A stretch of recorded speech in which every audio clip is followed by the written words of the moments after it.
In a quiet suburban neighborhood, a group of outlaw bikers roars through the streets, intimidating anyone in their path.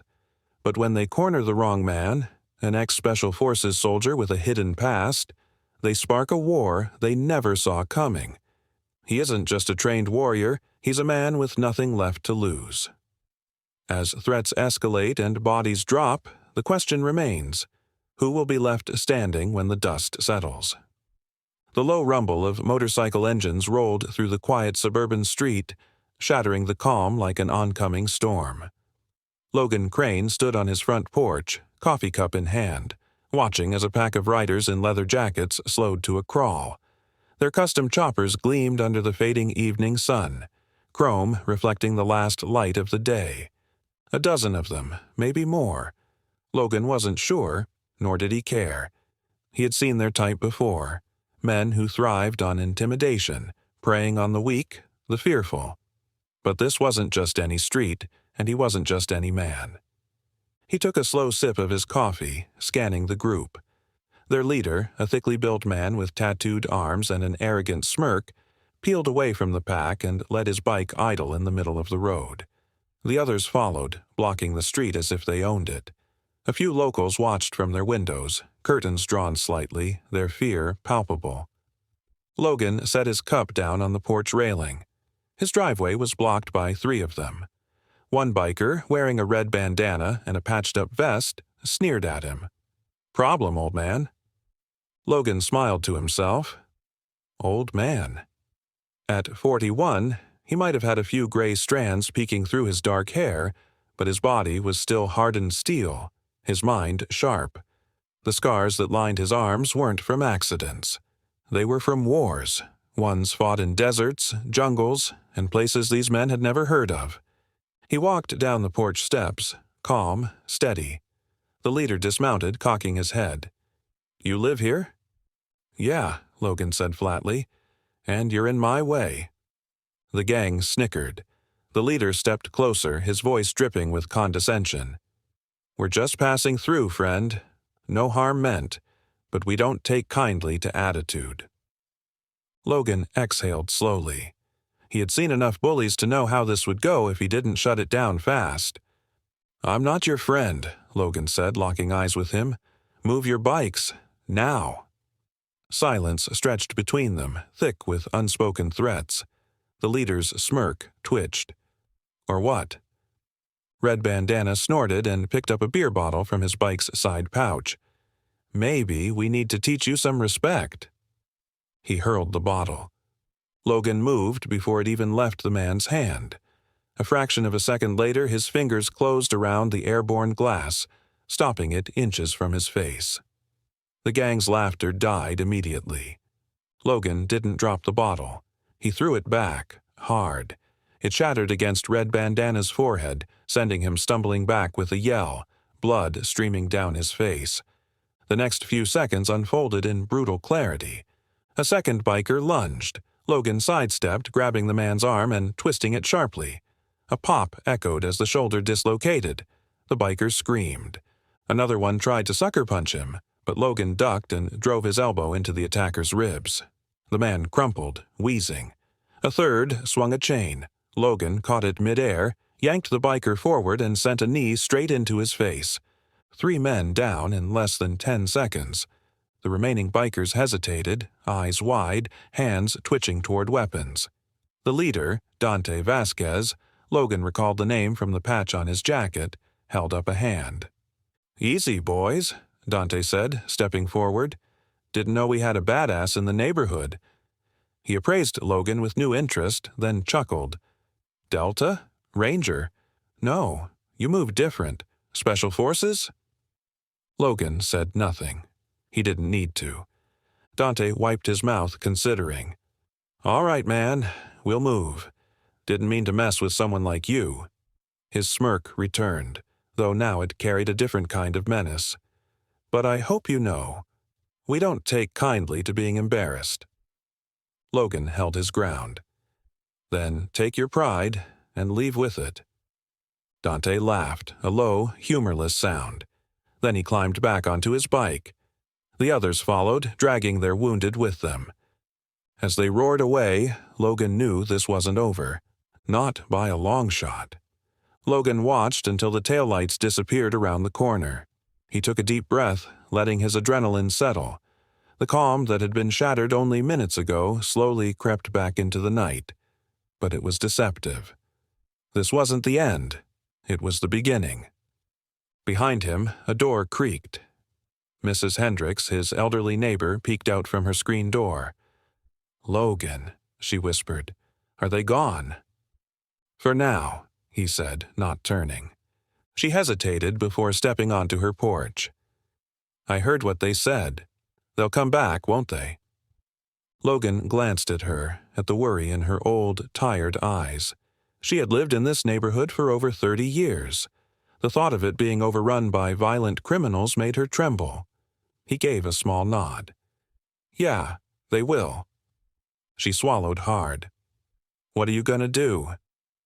Logan picked up his coffee cup from the railing, took a sip, cold now. He sighed, setting it down again. "Be ready." Meanwhile, miles away, Dante Vasquez's gang gathered at an old abandoned truck stop on the outskirts of town. The ones who had fought were tending to their wounds, cursing under their breath. Red Bandana was still bleeding from the forehead, holding a dirty rag to the wound. Dante leaned against his bike, lighting a cigarette. His second-in-command, Bishop, crossed his arms. "We just gonna let that stand?" Dante exhaled smoke, watching it swirl in the night air. "Hell no." Bishop nodded, satisfied.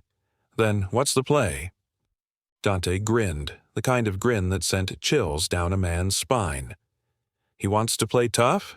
Fine. We'll show him what happens when you mess with the Iron Fangs." Bishop smirked. "You thinking fire, or something a little more personal?" Dante flicked his cigarette away, watching the embers fade into the darkness.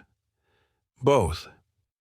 Back in his home, Logan sat at his kitchen table, rolling his stiff shoulder. He hadn't had to move like that in a while, but the muscle memory was still there. His body might have been older, but it hadn't forgotten the things it was trained to do. His eyes drifted to the drawer beneath the counter. Inside was a 9mm Glock, well-maintained, oiled, ready. He exhaled slowly, rubbing his temple. They would be back, and when they came, he'd be waiting. The night air was thick with the scent of gasoline and asphalt as Logan Crane sat on his porch, the memory of the encounter with the bikers still fresh in his mind. He had seen their type before, men who thrived on power, feeding off fear.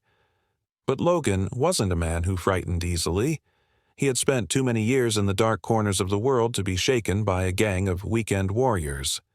Still, something about Dante Vasquez and his Iron Fangs felt different. More organized, more dangerous. A low growl of an engine brought him out of his thoughts. Logan's gaze snapped toward the street, where a single biker rolled slowly past his house, the rumble of his machine deliberate, a silent promise of retribution. Logan didn't move. He simply watched, knowing this wasn't over. The gang had too much pride to let this slide. The next day, Logan went about his routine. He jogged 3 miles at dawn, hit the heavy bag in his garage for an hour, then spent time working on his truck. He had lived in the suburbs for a few years now, staying off the grid as much as possible, but old habits never died. He always stayed sharp, always stayed ready. By late afternoon, he was at the local grocery store, stocking up on supplies. He had a gut feeling trouble was coming, and he wasn't about to be caught unprepared. As he walked back to his truck, he spotted them. 3 bikers parked near the lot's exit, watching him. Logan didn't slow his pace. He opened the truck's door and set his groceries inside. The bikers didn't move. He knew the play. Intimidation first. A test to see if he'd back down. When he didn't, things would escalate. He got into the truck, started the engine, and pulled out of the lot. The bikers followed. For a few blocks they tailed him at a distance, but as he turned onto the quieter suburban streets near his home, they closed in. One of them revved his engine, cutting close to Logan's truck, almost scraping the side. Another pulled up alongside his passenger window, smirking. Logan exhaled, gripping the wheel. Then the third biker, the one with the red bandana from the night before, did something stupid. He pulled ahead and hurled a glass bottle at Logan's windshield. The bottle exploded against the glass, cracking it, but not shattering it completely. Logan didn't flinch. He had survived explosions, ambushes, sniper fire. This was nothing. But now it was his move. Instead of braking or swerving, Logan accelerated. The biker in front of him had expected Logan to back off. Instead, Logan gunned the engine, slamming the truck's heavy front grille into the rear of the motorcycle.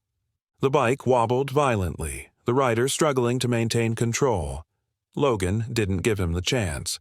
A slight nudge to the left and the biker lost his balance. The motorcycle skidded sideways, sparks flying as metal scraped asphalt. The rider tumbled off, rolling hard across the pavement. The other two bikers hesitated. That was their second mistake. Logan slammed the brakes, throwing the truck into park before stepping out. The first biker was already getting up, groaning in pain. Logan moved fast.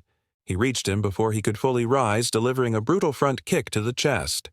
The biker went flying backward, landing hard against the curb, wheezing. The second biker swung at Logan with a tire iron. Logan ducked, sidestepped, and caught the man's wrist, twisting it sharply. A sickening crack echoed through the street as the tire iron clattered to the ground. The third biker hesitated, pulling a knife from his boot. Logan smiled. This one had no idea what he was walking into. The biker lunged, aiming for Logan's ribs. Logan sidestepped again, snatching the attacker's wrist mid-swing. A sharp twist, a knee to the stomach, and the knife was out of the man's hands. Logan flipped it in his grip and pressed the blade against the biker's throat. "Tell Dante," Logan said, his voice calm, controlled. "Stay the hell out of my way." The biker's eyes widened. Logan shoved him backward, keeping the knife. By now, the first two were groaning on the ground, struggling to get up. Logan tossed the knife onto the pavement between them. "Pick him up," Logan ordered, nodding toward the fallen rider. "And get lost." The three of them scrambled to collect their bikes. Logan watched as they wobbled onto their seats and roared away, disappearing into the distance. He stood there for a long moment, letting the cool evening air settle around him. Then he turned, walked back to his truck, and drove home. At an abandoned truck stop miles away, Dante Vasquez stood in front of his men, eyes burning with fury. The three bikers who had challenged Logan had returned, bruised, beaten, and humiliated. Dante listened as they recounted what had happened. He remained silent, nodding occasionally, but his expression darkened with each word. Bishop, his second in command, leaned in. "That's twice now this guy has humiliated us." Dante's jaw tightened. "I don't like loose ends." Bishop grinned. "Then let's cut this one." Dante turned to the gang. "He wants to fight? Fine. We'll give him one." He cracked his knuckles, eyes gleaming. "But first, we make him suffer." Back at home, Logan sat in silence, the weight of the coming storm pressing against him. He had spent years running from his past. Now it had caught up. And when war came knocking, he always answered. Logan Crane sat in the dim glow of his living room, the only sound the rhythmic ticking of the clock on the wall. His hands were steady as he cleaned his sidearm, disassembling the familiar weapon with practiced ease. It had been a long time since he needed to prepare like this, but the past was never truly gone. It waited in the corners of his mind, always lurking, always ready to resurface. Tonight, it came roaring back. The Iron Fangs weren't just another gang of reckless punks. They had structure, hierarchy, discipline, traits that separated street thugs from real threats. Logan recognized the signs, and that meant one thing. They weren't going to stop, and if they weren't going to stop, he needed to be ready. The memories of his past bled into the present. He closed his eyes and let the familiar weight of it settle over him. 12 years ago. The jungle was alive with the sounds of insects, distant gunfire, and the low hum of a chopper circling above. Logan lay flat against the damp earth, his rifle pressed against his shoulder as he scanned the dense foliage ahead. His team was pinned down. 5 men, elite operatives trapped in an ambush they hadn't seen coming. He could still hear the voice of his commanding officer, Major Kyle Reese, barking orders over the comms. "Crane, take the ridge. We need a firing solution now." Logan had moved fast, scaling the embankment, breath ragged but controlled. He reached the high ground, set his sights on the enemy combatants, and squeezed the trigger. One by one, they dropped. But it wasn't enough. The explosion had been deafening. 1 second, his team was holding their ground. The next, they were gone, consumed in a ball of fire, their screams drowned out by the roar of the blast. He had lived. They hadn't. And that was the burden he carried. Logan's eyes snapped open, his grip tightening around the gun in his hands. That mission had cost him everything. His team, his purpose, his faith in orders. He had walked away from the life after that. Disappeared into the quiet suburban streets, hoping the ghosts would stay buried. But now, war had found him again. He picked up his phone, dialing a number he hadn't used in years. It rang twice before a voice answered. Gruff, familiar. "Didn't expect to hear from you." "I need information," Logan said. A long pause. Then, "On who?" "The Iron Fangs." A low chuckle. "You stirring up trouble again?" Logan didn't smile. "They started it. I need to know who's backing them." Another pause. Then the voice lowered. "You sure you want to do this?" Logan's jaw tightened. "It's already done." There was a sigh on the other end. "All right, give me a few hours. I'll call you back." Logan hung up, staring at the phone in his hands. He had spent years trying to bury that part of his life, but now it was coming back in full force. He wasn't just dealing with a gang, he was dealing with something bigger. And this time, he wasn't walking away. Meanwhile, across town, Dante Vasquez sat in the back of a dimly lit bar, his fingers drumming against the wooden table. His second-in-command, Bishop, leaned against the wall, arms crossed, eyes locked on Dante. "You look pissed," Bishop remarked. Dante's jaw tensed. "That son of a bitch isn't normal." "No kidding," Bishop muttered. "He took out 3 of our guys like it was nothing." Dante exhaled, rubbing his temples. "I did some digging. You know who this guy is?" Bishop raised a brow. "Enlighten me." Dante pulled out his phone, tapping the screen before sliding it across the table. Bishop picked it up, eyes scanning the image. It was a military file, grainy, but the name was clear. Logan Crane, former Delta Force, 12 commendations. Classified operations. Bishop whistled low. "Jesus, we picked the wrong guy." Dante leaned forward. "No, he picked the wrong fight." Bishop frowned. "You sure about that? Because last I checked, we were the ones getting our asses handed to us." Dante's eyes darkened. "Not for long." Bishop studied him. "What's the plan?" Dante's smirk returned, slow and dangerous. "We don't just go after him. We go after everything around him." Bishop's expression shifted. "His home?" Dante shook his head. "Bigger. We find out if he has friends, people he gives a damn about." He tapped the table. "Everyone has a weakness." Bishop nodded slowly. "And when we find it?" Dante's grin widened. "We break it." Back at Logan's house. The phone buzzed. Logan grabbed it, pressing it to his ear. "Talk." The voice on the other end was lower now, serious. "You were right. The Iron Fangs aren't just a gang. They're part of something bigger. Someone's backing them, providing weapons, money." Logan's grip on the phone tightened. "Who?" A hesitation, then, "I don't have a name yet, but I have a location." Logan grabbed a notepad, jotting it down. An old warehouse just outside of town. "This place?" Logan asked. "What's inside?" The voice on the line hesitated again. Guns, drugs, people who don't want to be found. Logan's jaw clenched. Then I better pay them a visit. Be careful, Crane. These guys aren't amateurs. Logan exhaled. Neither am I. He hung up and stared at the address in his hands.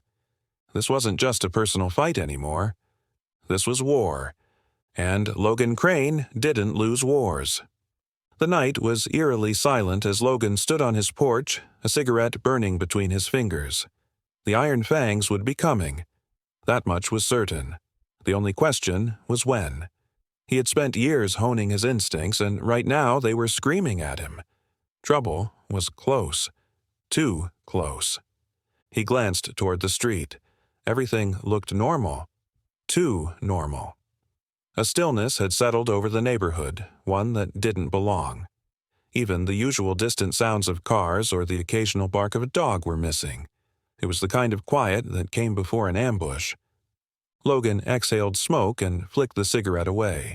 His fingers flexed at his sides, his body coiled and ready. Then a sound, subtle, almost imperceptible. The soft crunch of gravel beneath a boot. Logan moved fast, his military instincts kicking in. He ducked low, rolling off the porch just as the first Molotov cocktail shattered against his house. Fire erupted instantly, licking up the wooden siding. Another bottle crashed against the lawn, flames spreading in seconds. They were here. Logan hit the ground hard, rolling to his feet as gunfire erupted. Bullets slammed into the porch railing, splintering wood where he had stood just seconds ago. He had to move. Logan sprinted toward the cover of his truck, but another round of gunfire forced him to dive behind a tree. Shadows moved in the darkness, at least 5 of them, maybe more. They were coordinated, moving like men who knew what they were doing. Dante Vasquez wasn't playing around. Logan pulled his sidearm, taking a quick breath. He counted to 3, then stepped out just enough to take a shot. The first bullet found its mark, striking one of the bikers in the leg. A scream echoed through the night. The others retaliated instantly, bullets peppering the tree trunk. Logan moved again, staying low. His training took over. Fire, move, cover. He fired 2 more shots, forcing them to scatter. The advantage was theirs now. They had him boxed in. He needed to change the battlefield. A quick glance toward his burning house told him one thing. His past life was truly gone. He had built this place to escape the violence, to live in peace. Now, it was just another casualty of war. Another gunshot ripped through the air, grazing Logan's shoulder. He gritted his teeth against the pain and ducked behind the truck, breathing heavily. He needed to go on the offensive. Reaching under the truck bed, Logan pulled out a small duffel bag. Inside, his old tools of the trade. A modified M4 rifle, extra mags, and a handful of homemade explosives. If the Iron Fangs wanted a fight, he'd give them one. He loaded the rifle with practiced ease and peeked around the truck. The bikers were advancing, using cover, trying to close in. He recognized the lead figure instantly, Bishop, Dante's right-hand man. Logan aimed and fired. The first shot clipped Bishop's shoulder, forcing him back. The rest of the gang panicked, scattering for cover. Logan used the opening. He grabbed a flashbang from his bag, pulled the pin, and tossed it toward them. Boom! The explosion sent a deafening shockwave through the street, followed by a burst of blinding white light. Logan didn't wait. He moved fast, flanking to the left, taking out another biker with a precise shot to the leg. The man crumpled, screaming. The remaining 3 fired wildly, their aim compromised from the flashbang. Logan stayed low, rolling behind another tree before popping up to fire again. 1 more down. Then headlights cut through the darkness. A black van screeched to a stop at the end of the street, doors flying open. Reinforcements. Logan clenched his jaw. He was outnumbered, outgunned, and his house was burning to the ground. He had 2 choices: fight to the last bullet or retreat. He made his decision in an instant. Reaching into his bag, he pulled out a homemade C4 charge, small but powerful. He pressed the timer, set it for 10 seconds, and tossed it toward the wreckage of his home. Then he ran. The explosion behind him rocked the entire block, sending a fiery shockwave through the air. The blast took out the porch, the front of the house, and sent the gang scrambling. Logan didn't look back. He sprinted down the alleyway behind his house, disappearing into the night. An hour later, Logan sat in a darkened motel room, tending to his wounded shoulder. He had managed to lose the gang in the streets, but he knew they weren't done. Dante wouldn't let this go. The war had officially begun. His phone buzzed. He answered without hesitation. "Yeah?" The voice on the other end was calm. "Saw the news. Your house is gone." Logan exhaled. "Yeah." A pause. Then, "You need backup?" Logan clenched his jaw. He had spent years avoiding his past, but now there was no escaping it. He had fought alone long enough. "Yeah," he said. "I need backup." The voice on the other end simply replied, "I'm on my way." Logan hung up and leaned back against the wall, his mind already planning his next move. He wasn't just going to defend himself anymore. He was going to take the fight to them.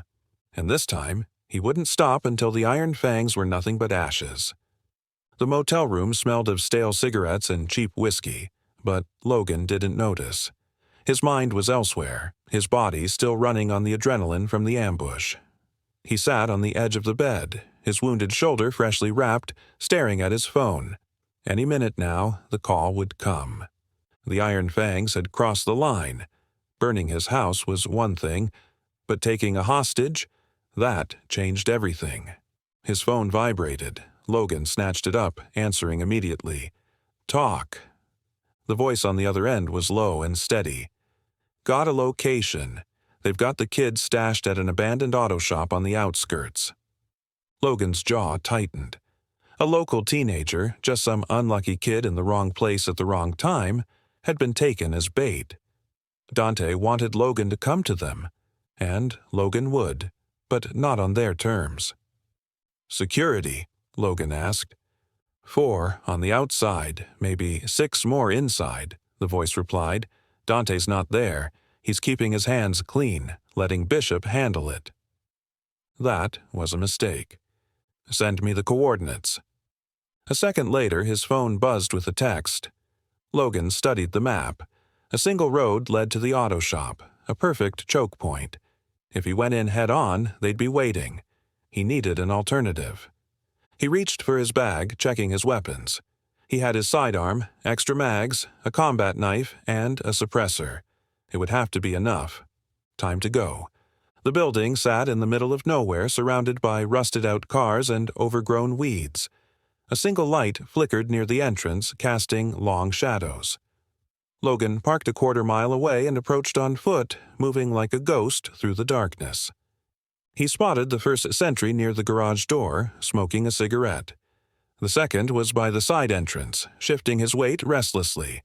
Logan moved with precision, creeping along the perimeter. He reached the first guard in seconds. A swift arm around the throat. A silent struggle. Then stillness. Logan eased the body down and moved toward the second guard. This one was more alert, tapping at his phone. Logan waited for the right moment, when the man glanced at the screen. A single strike. The guard crumpled, 2 down. He crouched behind a rusted-out car, scanning the entrance. The steel doors were slightly ajar, the muffled sound of laughter and music drifting from inside. Logan slipped through the shadows, pressing against the cold metal frame. Inside, the garage was dimly lit, the air thick with cigarette smoke and motor oil. Bishop sat at the center, feet propped on a crate, grinning as he spoke. "You think he'll come?" one of the bikers asked. Bishop chuckled. "Oh, he'll come, and when he does, we'll bury him." Logan moved swiftly. The first biker barely had time to react before Logan's knife found his throat. A quick, clean kill. The second spun around, reaching for his gun, too slow. Logan slammed him against the workbench, snapping his neck with brutal efficiency. Bishop finally noticed the disturbance. "What the—" Logan was already moving. He fired twice, dropping 2 more bikers before anyone could react. The room erupted in chaos. Bishop dove for cover behind a metal barrel, firing wildly. Logan didn't stop. He ducked, rolled, and closed the distance. Bishop swung first, a wild punch. Logan blocked, driving a knee into his gut. The larger man grunted but recovered quickly, throwing Logan backward. Logan hit the ground hard but rolled with the momentum, springing back to his feet. Bishop grinned, blood trickling from his lip. "You're tough, old man." Logan smirked. "You're sloppy." Bishop charged. Logan sidestepped, using his opponent's weight against him. He grabbed Bishop's arm, twisted, and drove his elbow down with bone-crushing force. Bishop howled in pain. Logan didn't give him a chance to recover. He landed a final punch to the temple, knocking him unconscious. The room was silent. Logan turned toward the back of the garage, a small storage room. He kicked the door open. The teenager sat tied to a chair, eyes wide with terror. "You okay?" Logan asked. The boy nodded frantically. "Let's get you out of here." Logan cut the ropes and pulled him to his feet. The sound of distant engines rumbled outside. More bikers. They had to move, fast. Logan led the boy through the back exit, keeping low. The night was quiet. Too quiet. His instincts flared. A spotlight flared to life, blinding them. "Hold it, right there!" Bikers emerged from the shadows, guns drawn. Logan pushed the boy behind him, his grip tightening on his pistol. Bishop, bloodied but still standing, limped forward. "You didn't think it'd be that easy, did you?" Logan exhaled. "No, but I was hoping." Then he moved. A quick shot to the first biker's leg, a second shot to the one on the left. Logan twisted, using one of them as a shield as bullets flew. The boy scrambled toward a nearby car. Logan followed, dropping behind cover. More bikers poured in. Too many. Then, headlights. A black SUV barreled into the lot, tires screeching. Gunfire erupted from the vehicle. Logan grinned. Reinforcements had arrived. The bikers scattered as the SUV door swung open. A tall figure stepped out, rifle in hand. "Miss me?" the man called. Logan smirked. "Took you long enough." The man, Declan Ward, former recon Marine and Logan's oldest ally, tossed Logan a spare magazine. "Thought I'd let you warm up first," Declan said, cocking his rifle. The fight wasn't over. Not yet. The morning sun had barely begun to rise when the red and blue lights of a police cruiser flashed outside Logan Crane's motel room. He had been expecting this. After last night's chaos, the gunfire, the explosions, the bodies, there was no way law enforcement would stay out of it for long. Logan opened the door before the knock came. Sheriff Coleman, a grizzled man with sharp eyes and a permanent scowl, stood on the other side. He wore his badge like a weight he no longer wanted to carry. His hand rested on his belt, just inches from his holstered pistol. "We need to talk," Coleman said. Logan stepped aside, letting him in. Declan stood in the corner, arms crossed, watching the sheriff closely. The air in the room was tense, filled with the unspoken reality of the situation. Coleman exhaled slowly, rubbing the bridge of his nose. "Jesus, Logan, you couldn't have picked a different town to start a war in?" Logan didn't respond. He just waited. Coleman sighed. "I've got reports of a shootout at an auto shop, an explosion that damn near shook half the town. And now I've got 2 bodies in a ditch and another dozen bikers looking for blood." He leaned in. "I don't know what kind of trouble you brought with you, but I'll tell you right now, you need to let this go." Logan met his gaze without flinching. "Can't do that." Coleman shook his head. "You don't understand. Dante Vasquez isn't just some thug. He's got connections, people who don't want him touched.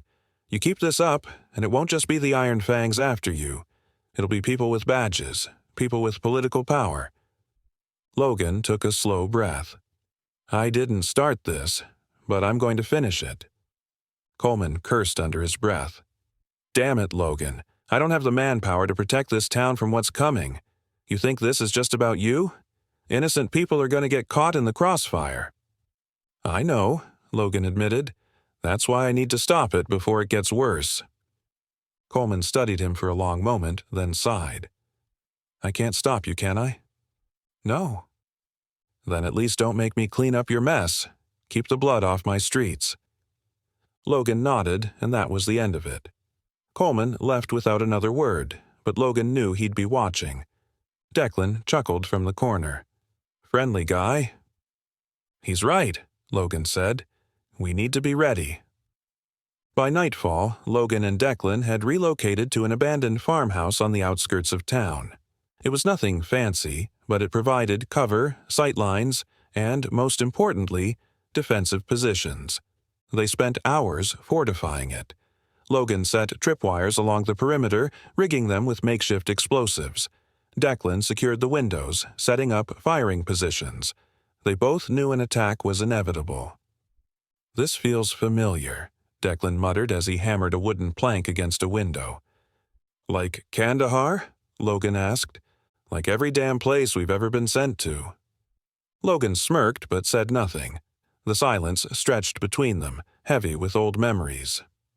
Declan took a deep breath, stretching his shoulder. You think this is going to end any other way than with us knee-deep in bodies? Logan checked the chamber of his rifle. No. They worked until the moon was high in the sky. Then they waited. Dante Vasquez sat in the back of a sleek black car, staring out at the neon glow of the city. Bishop sat beside him, his arm in a sling, his face still bruised from his fight with Logan. We should hit him now, Bishop growled. Burn him out before he gets too comfortable. Dante shook his head. No, Logan Crane isn't some low-level nobody. He's a trained killer. If we go at him like that, we'll just feed into his strengths. Bishop frowned. So, what do we do? Dante leaned forward, his grin slow and dangerous. We make it personal. Bishop raised a brow. How personal? Dante pulled out his phone and dialed a number. Find someone in town he actually cares about. There was a pause, then a response on the other end. Dante's grin widened. Perfect, let's send him a message. Logan and Declan were eating in silence when the phone rang. Logan answered immediately. Crane, a distorted voice said. You should turn on the news. Logan grabbed the remote, flipping to the local station. The screen showed a grainy video feed. A gas station. The camera panned to the front entrance, spray-painted in bold red letters, Leave town or we burn it down. Then the feed cut to flames erupting inside the building. The gas station exploded, sending fire into the night sky. Logan clenched his jaw. Declan whistled. They're making a statement. Logan exhaled slowly. Then I guess it's time we make one too. Sheriff Coleman was right about one thing. Innocent people were going to get hurt if this didn't end soon, but Logan had never been the kind of man to back down. As he stood from his chair, Declan gave him a knowing look. You already got a plan, don't you? Logan grabbed a map from his bag, laying it out on the table. He tapped a location marked with an X. Dante's planning a public attack. We stop him before he gets the chance. Declan raised a brow. You mean hit them first? Logan nodded. Hard. Declan grinned. Now that's the Logan Crane I remember. Logan picked up his rifle, checking the ammo. Declan grabbed his own gear, smirking. What's the plan? Logan's voice was calm, cold. We take the fight to them. The tension in the air was thick as Logan Crane drove through the quiet streets of town, his hands firm on the steering wheel. The radio was off, the only sound coming from the low hum of the truck's engine. Declan sat beside him, scanning the surroundings with sharp eyes, his fingers resting on the grip of his sidearm. They both knew this wasn't over. Dante Vasquez wasn't the kind of man to back down after a statement like last night's fire. The Iron Fangs were getting bolder, and Logan could feel it. The inevitable ambush was coming. The gas station on the outskirts of town was nearly deserted when Logan pulled in. He needed to refuel before they made their next move. The plan was simple. Fill up, grab some supplies, and disappear back into the farmhouse. No lingering, no mistakes. But as soon as Logan stepped out of the truck, he knew something was wrong. The silence, the unnatural stillness, the way the cashier behind the counter barely glanced up as he walked toward the convenience store. "Stay sharp," Logan murmured to Declan. Declan gave a slow nod, his eyes moving between the pumps and the street. "We're not alone." Logan stepped inside the store, grabbing a couple of water bottles and some protein bars. The clerk, a skinny kid who couldn't have been older than 20, looked nervous, beads of sweat forming on his forehead. Logan placed the items on the counter. "Something wrong?"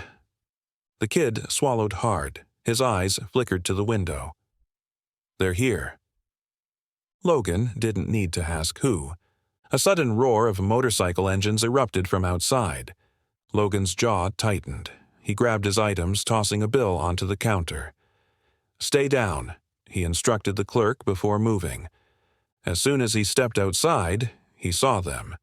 6 bikes lined up near the pumps, their riders clad in black leather and red patches. One of them, a burly man with a shaved head, stepped forward, his lips curling into a smirk. "Well, well," he drawled. "Logan Crane, right? Boss says you've been making a mess." Logan met his gaze evenly. "You all done talking?" The man chuckled. "Nah, just getting started." Then he pulled a pistol. Logan moved first. Before the biker could fire, Logan slammed the truck door shut for cover, drawing his own weapon. A gunshot rang out, shattering the glass of a nearby pump. Declan reacted instantly, taking cover behind the truck, returning fire. The gas station erupted into chaos. Logan fired twice, dropping the nearest biker. Another one flanked from the left, forcing Logan to roll behind a concrete pillar for cover. Declan took out another with a well-placed shot, but the bikers were moving fast. Then Logan heard it, the unmistakable growl of more engines. Reinforcements. He turned his head just in time to see 2 more bikes coming in from the highway. They weren't just here to scare him. They were here to end him. "Declan, we're moving," Logan shouted. Declan nodded, covering Logan as they sprinted for the truck. Bullets ricocheted off metal, one grazing Logan's shoulder as he yanked open the door. They didn't have time to fight. Not like this. Logan slammed the gas pedal, peeling out of the lot just as another round of shots tore through the air. The bikers were right behind them. Logan weaved through the empty streets, the roar of motorcycles closing in behind them. Declan leaned out the passenger window, firing controlled shots at their pursuers. "2 down," Declan gritted, reloading. Logan barely had time to acknowledge it. A biker came up alongside the truck, a chain in his hand. He swung, metal clanging against the driver's side mirror. Logan gritted his teeth. Enough. He yanked the wheel hard, slamming the truck into the biker. The man tumbled off his bike, rolling violently across the pavement. 4 more to go. Declan fired again, taking out another rider. Logan spotted an intersection up ahead, a chance to lose them. "We need to split them up," Logan muttered. Declan understood immediately. Hard right, then hit the alley. Logan didn't hesitate. He wrenched the wheel, taking a sharp right turn, then slammed through a narrow alleyway barely wide enough for the truck. One of the bikers tried to follow. Big mistake. The moment the motorcycle hit the uneven pavement, the rider lost control. He crashed hard into a stack of crates, flipping over the handlebars. Logan glanced at the rearview mirror. 3 left. They weren't giving up. One of them pulled up on the passenger side, aiming a sawed-off shotgun at Declan. Declan ducked just in time as the blast shattered the truck's window. Logan didn't let the biker get another shot. He hit the brakes, hard. The sudden stop caught the rider off guard. He swerved, unable to correct in time, and crashed headfirst into a parked sedan. 2 left. Logan gritted his teeth. The last 2 bikers weren't making reckless moves. They were staying just behind him, waiting for an opening. They were experienced. They're hurting us, Declan realized. They're not just chasing, they're leading us somewhere. Logan's grip tightened on the wheel. If they were trying to push him into a trap, they were about to be disappointed. "We flip it on them," Logan said. Declan smirked. "Now you're talking." Logan spotted an overpass up ahead. Perfect. He accelerated toward it, pretending to take the bait. The bikers followed, closing in. Then, at the last possible moment, Logan yanked the wheel left, hard. The truck fishtailed, spinning 180 degrees. The bikers tried to react, but they were too close. Declan fired. One went down instantly. The last one skidded to a stop, but Logan was already on him. He swung the truck door open, slamming the biker in the chest. The man collapsed to the ground, gasping for breath. Logan stepped out. The biker coughed, blood on his lips. You don't get it," he wheezed. "Dante's not done." Logan crouched beside him. "Neither am I." Then he knocked him out. Logan and Declan stood over the wreckage, scanning the area for any more surprises. The sirens in the distance meant they didn't have long. Declan reloaded his pistol. That was fun. Logan sighed. "They're getting desperate." Declan nodded. "Means we're getting close." Logan stared at the unconscious biker at his feet. Dante wanted him dead. Now he had questions. He pulled out his phone. "Calling Coleman?" Declan asked. Logan shook his head. "No, I need answers, and this guy's going to give them to me." He pocketed his phone and turned back to the truck. "Let's go." The war wasn't just coming. It had already begun. The early morning air was thick with the scent of burnt rubber and gunpowder. Logan Crane sat on the edge of a worn-out chair in the abandoned farmhouse, methodically cleaning his pistol. The adrenaline from last night's ambush still pulsed through his veins, but his mind remained clear, focused. Declan leaned against the wall, watching him.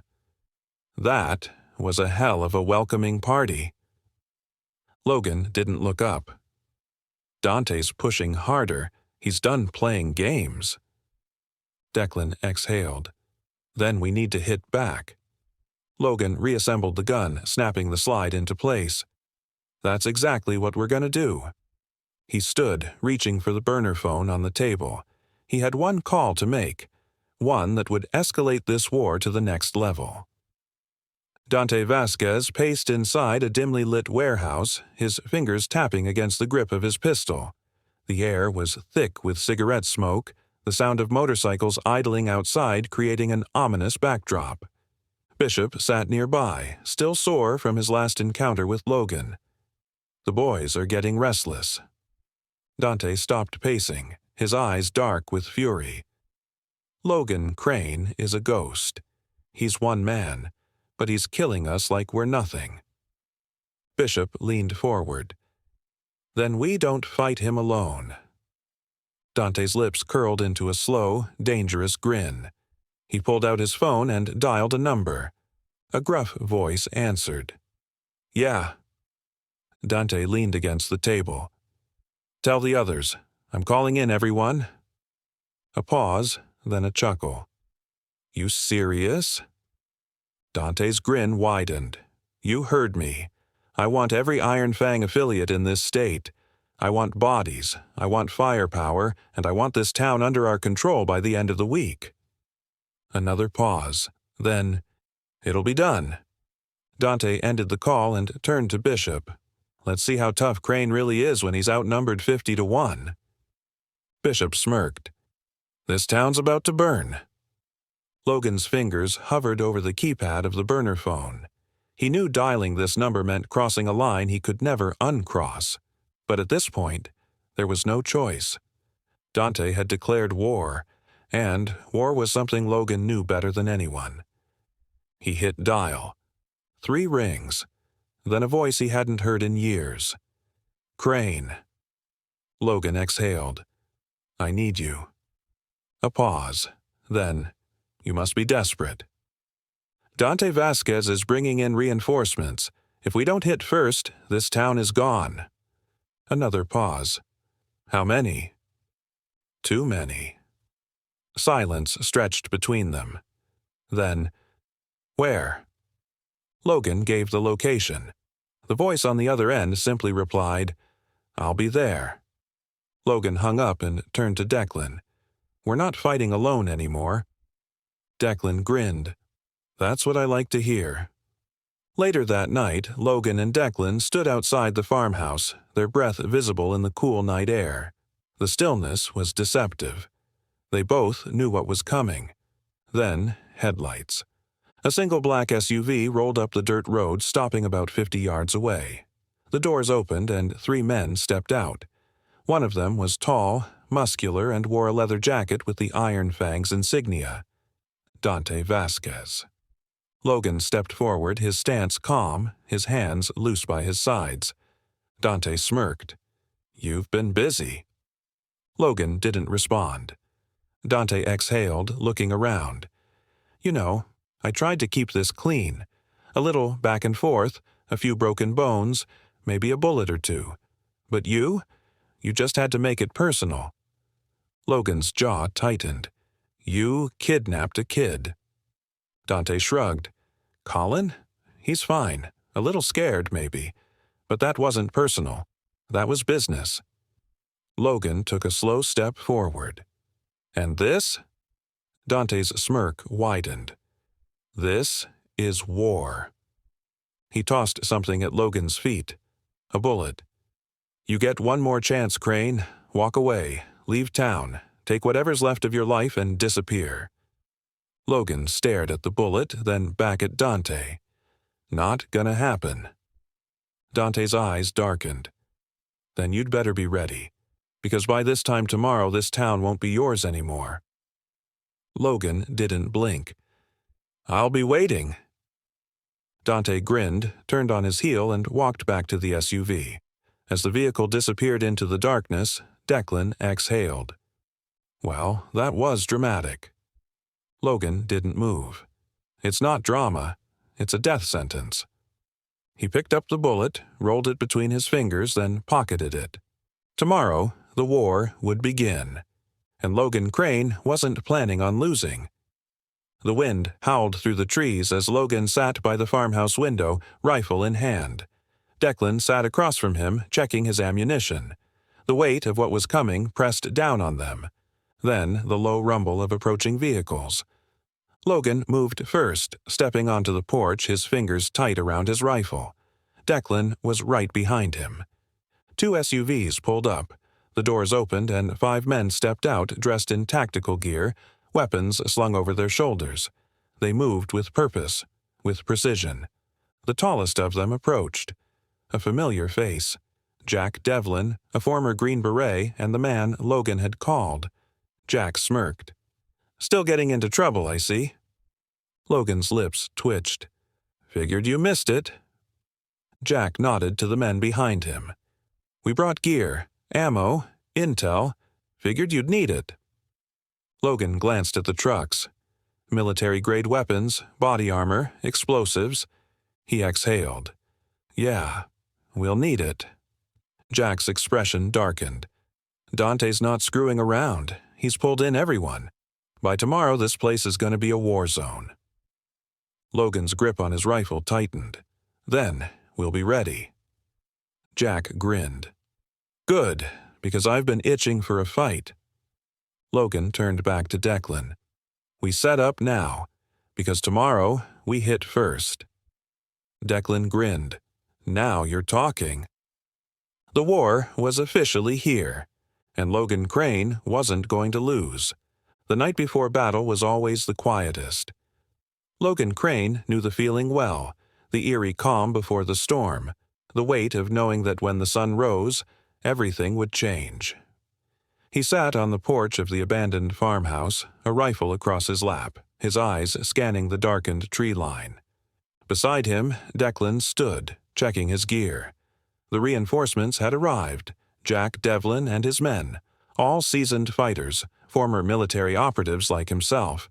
They weren't here for money. They were here because when a war like this started, there were only 2 choices: fight or be buried. "You think Dante knows we're making a move?" Declan asked, loading another magazine. Logan nodded. Doesn't matter. By the time he figures it out, it'll be too late. Jack stepped onto the porch, his eyes hard. Explosives are set on the bridge leading into town. Once Dante's men roll in, they're getting a welcome they won't forget. Logan exhaled slowly. We hit them fast, we hit them hard, and we don't stop until they're down. Jack smirked. Just like old times. Dante's convoy rolled into town just after sunrise. A dozen motorcycles leading the charge, followed by a pair of black SUVs. The Iron Fangs had answered the call, and they had come ready for war. Bishop rode near the front, his injured arm still in a sling but his free hand gripping the handle of a sawed-off shotgun. His face twisted in anticipation. Crane won't see this coming, he muttered. Dante, sitting comfortably in the back of the lead SUV, smirked. He'll be dead before noon. They never saw the first explosion. The bridge erupted in a ball of fire, sending 2 bikes flying into the air. The ground trembled as concrete and steel twisted and collapsed into the river below. Panic set in immediately. "Move! Move!" Dante shouted, but before they could react, the gunfire started. Logan and his men were already in position. From rooftops, alleyways, and side streets, bullets rained down on the convoy. The Iron Fangs scattered, trying to find cover, but the open road had become a kill box. Jack fired the first shot, dropping a biker with a clean headshot. Declan followed up, hitting the tires of one of the SUVs, sending it skidding into a parked truck. Logan moved swiftly. His rifle cracked in controlled bursts, every shot precise. He wasn't here to wound. He was here to end this. Bishop dove behind an abandoned car, firing wildly. "It's a trap!" Dante's face twisted in rage. "No shit!" The firefight spilled into the town center. Iron Fangs took cover behind cars, dumpsters, anything they could find. But Logan and his team had the advantage. They had planned this attack, chosen the battleground. Jack tossed a grenade, the explosion sending 3 bikers sprawling.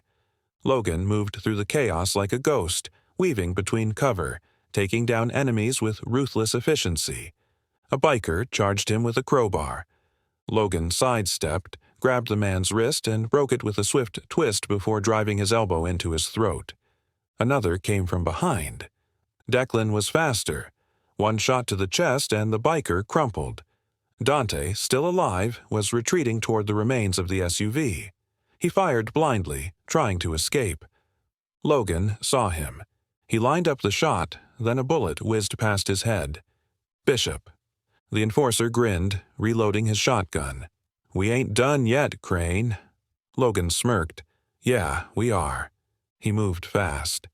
Bishop fired, but Logan rolled under the blast, closing the distance. He grabbed the shotgun barrel, twisted, and slammed it into Bishop's ribs. Bishop staggered back. Logan didn't stop. A brutal punch to the face, then a knee to the gut. Bishop fell hard, gasping. Logan grabbed him by the collar. "Where's Dante running to?" Bishop spit blood. "Go to hell." Logan sighed. "Fine, stay here." He knocked Bishop out cold.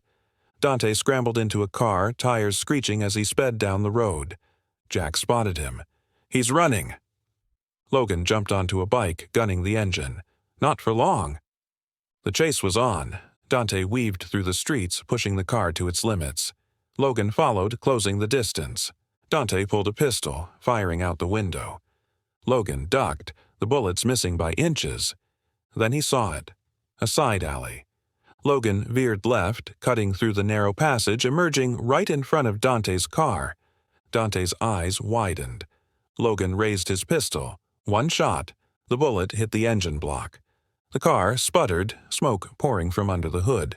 Dante swerved, lost control, and crashed into a light pole. Logan skidded to a stop, stepping off the bike. Dante groaned, trying to crawl out. Logan grabbed him by the jacket, yanking him to his feet. "Game over." Dante coughed, laughing weakly. "You think this ends with me?" Logan's grip tightened. "No, but it starts with you." Sirens wailed in the distance. Jack and Declan pulled up, weapons still ready. Logan shoved Dante against the hood of the car. "We're done here." Jack raised a brow. "You sure?" Logan exhaled. "For now." Declan smirked. "Then let's go before the sheriff decides to arrest us." Logan nodded, stepping back. Dante slumped against the car, defeated. The first battle was over, but the war was just beginning. The stench of burning fuel and gunpowder still lingered in the morning air.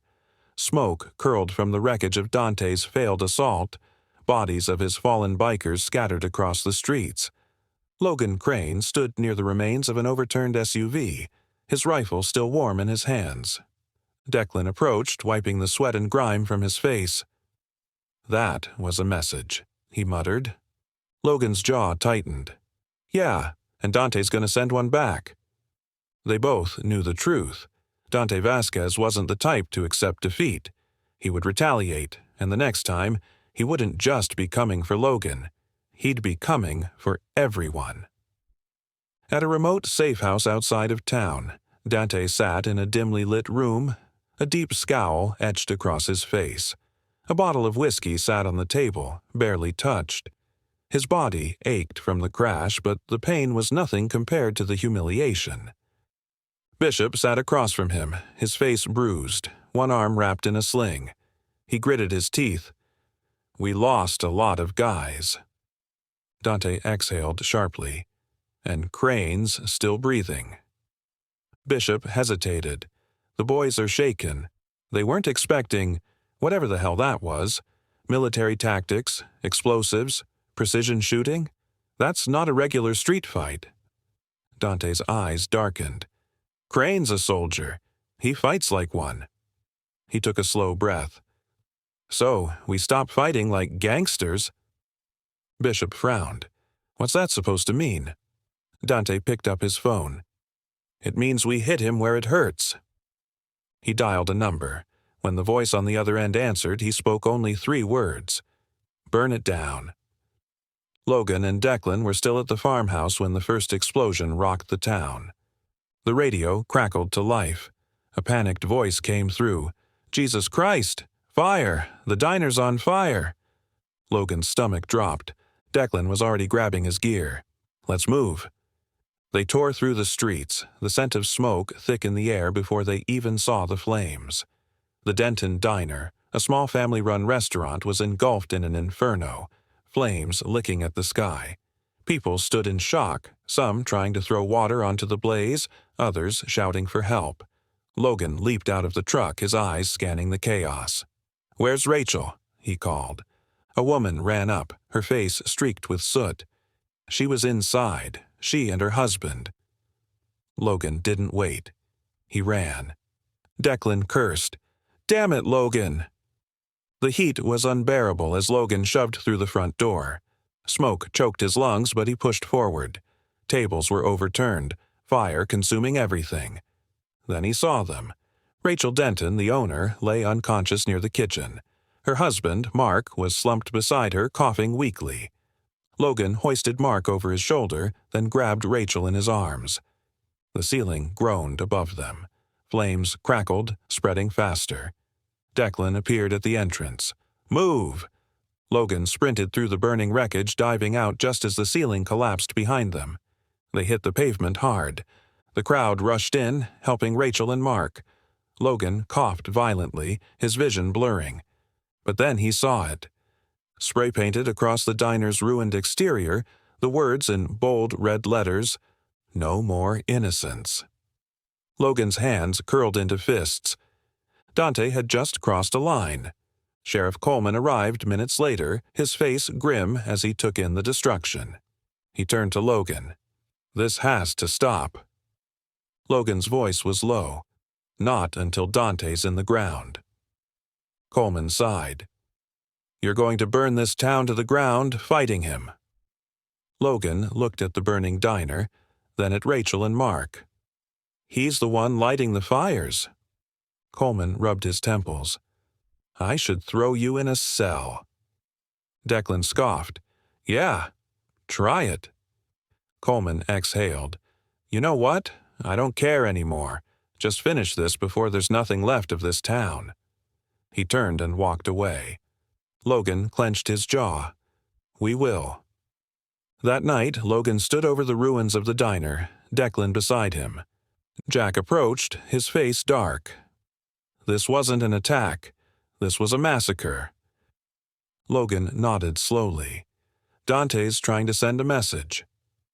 Jack exhaled. So, what's the plan? Logan looked at the scorched walls, the graffiti still mocking him. Then he spoke, his voice cold, steady. No more warnings. No more waiting. He turned to Jack and Declan. We end this. Tonight. Declan grinned. Now you're talking. Jack checked his rifle. Time to go hunting. Logan stared into the flames, his mind already set. Dante Vasquez had made a mistake. And now, Logan Crane was going to make him pay. Dante watched the flames from a distance, standing on a rooftop overlooking the town. The fire department worked frantically, but the damage was done. Bishop stood beside him. Crane's coming. Dante smirked. Good. Bishop frowned. You sure about this? He's not some random nobody. He's a killer. Dante exhaled, taking a long drag of his cigarette. And so am I. He turned, his eyes cold. Get everyone ready. The real fight starts now. Logan, Declan, and Jack gathered their weapons, preparing for what came next. The farmhouse had become a war room, maps spread across the table, plans being drawn. Jack pointed to a location. Dante's got a secondary base, an old warehouse on the east side. We hit them there first. Declan grinned.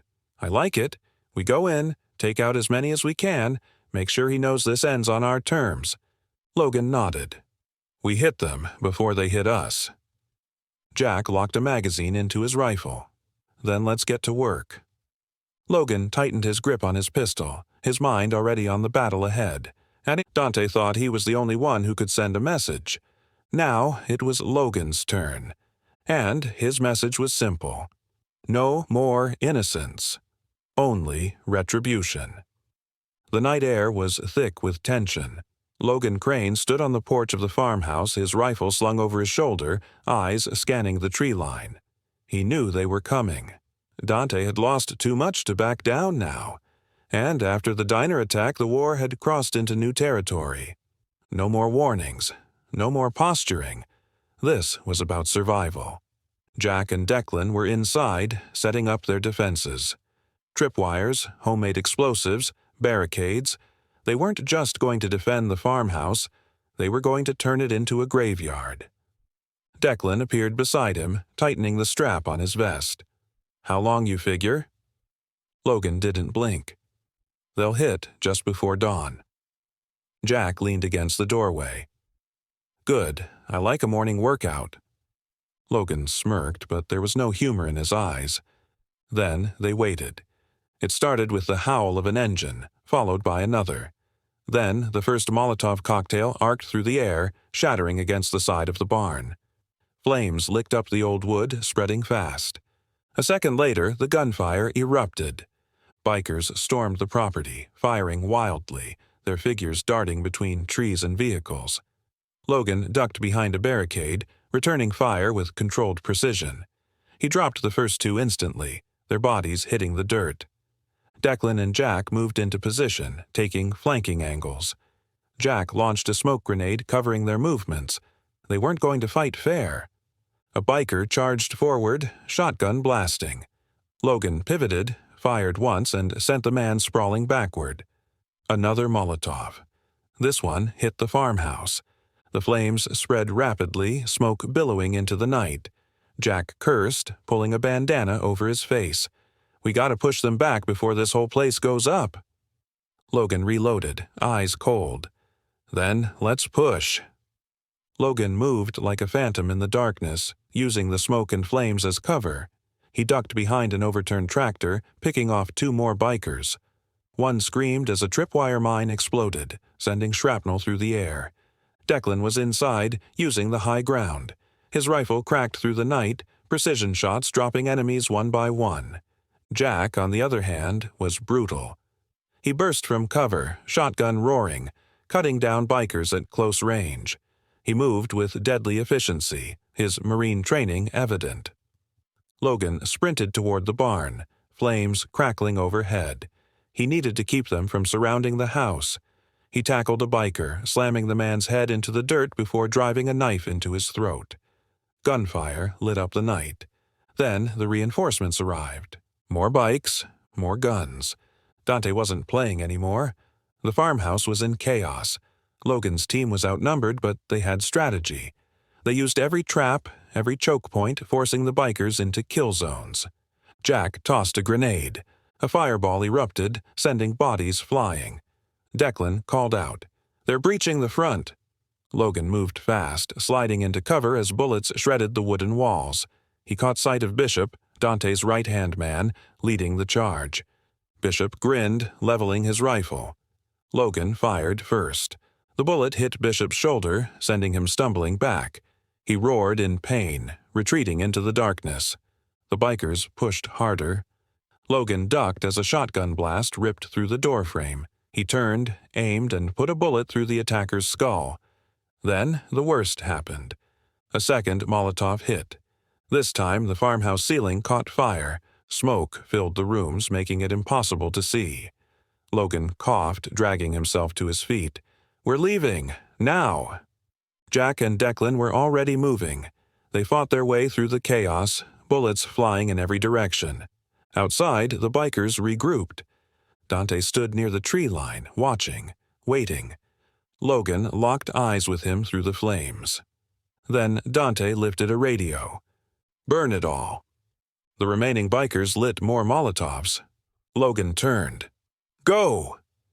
They sprinted toward the back, dodging gunfire. The heat was unbearable. The roof groaned, about to collapse. Jack dove through a window. Declan followed. Logan hesitated, then leapt. The second he hit the dirt, the farmhouse exploded. The shockwave sent them sprawling. Logan groaned, rolling onto his side. The farmhouse was gone, a roaring inferno replacing it. Dante's laughter echoed through the trees. Jack struggled to his feet. "We lost the house." Declan wiped blood from his face. "Yeah, but we're still breathing." Logan's eyes burned with fury. "This ends now." They moved quickly, retreating into the woods. Logan's chest burned from the smoke inhalation, but he pushed through. They needed a plan. Jack handed him a canteen. "We need a new base." Declan scowled. "We need to hit back first." Logan took a slow sip, his mind racing. They had lost their home, but not the war. He looked at Declan and Jack. "We're going to make them regret this." Jack smirked. "Now that's the Logan I remember." Logan wiped the sweat from his brow. "Dante thinks he's won. Let's remind him what losing feels like." Declan cracked his knuckles. "I'm all in." Jack loaded another magazine into his rifle. "Then let's make some noise." The farmhouse was gone. But Logan Crane wasn't finished. The remnants of smoke still clung to Logan's clothes as he crouched in the abandoned mill on the outskirts of town. The farmhouse was gone, reduced to nothing but ash and rubble, but he wasn't dwelling on the loss. His focus was on the man tied to a chair in front of him. Bishop. Dante's right-hand man groaned, his head hanging low. Blood trickled from a gash on his forehead, and his breathing was labored. Logan had dragged him here after the raid, and now it was time to get some answers. Jack and Declan stood nearby, their expressions grim. Declan crossed his arms.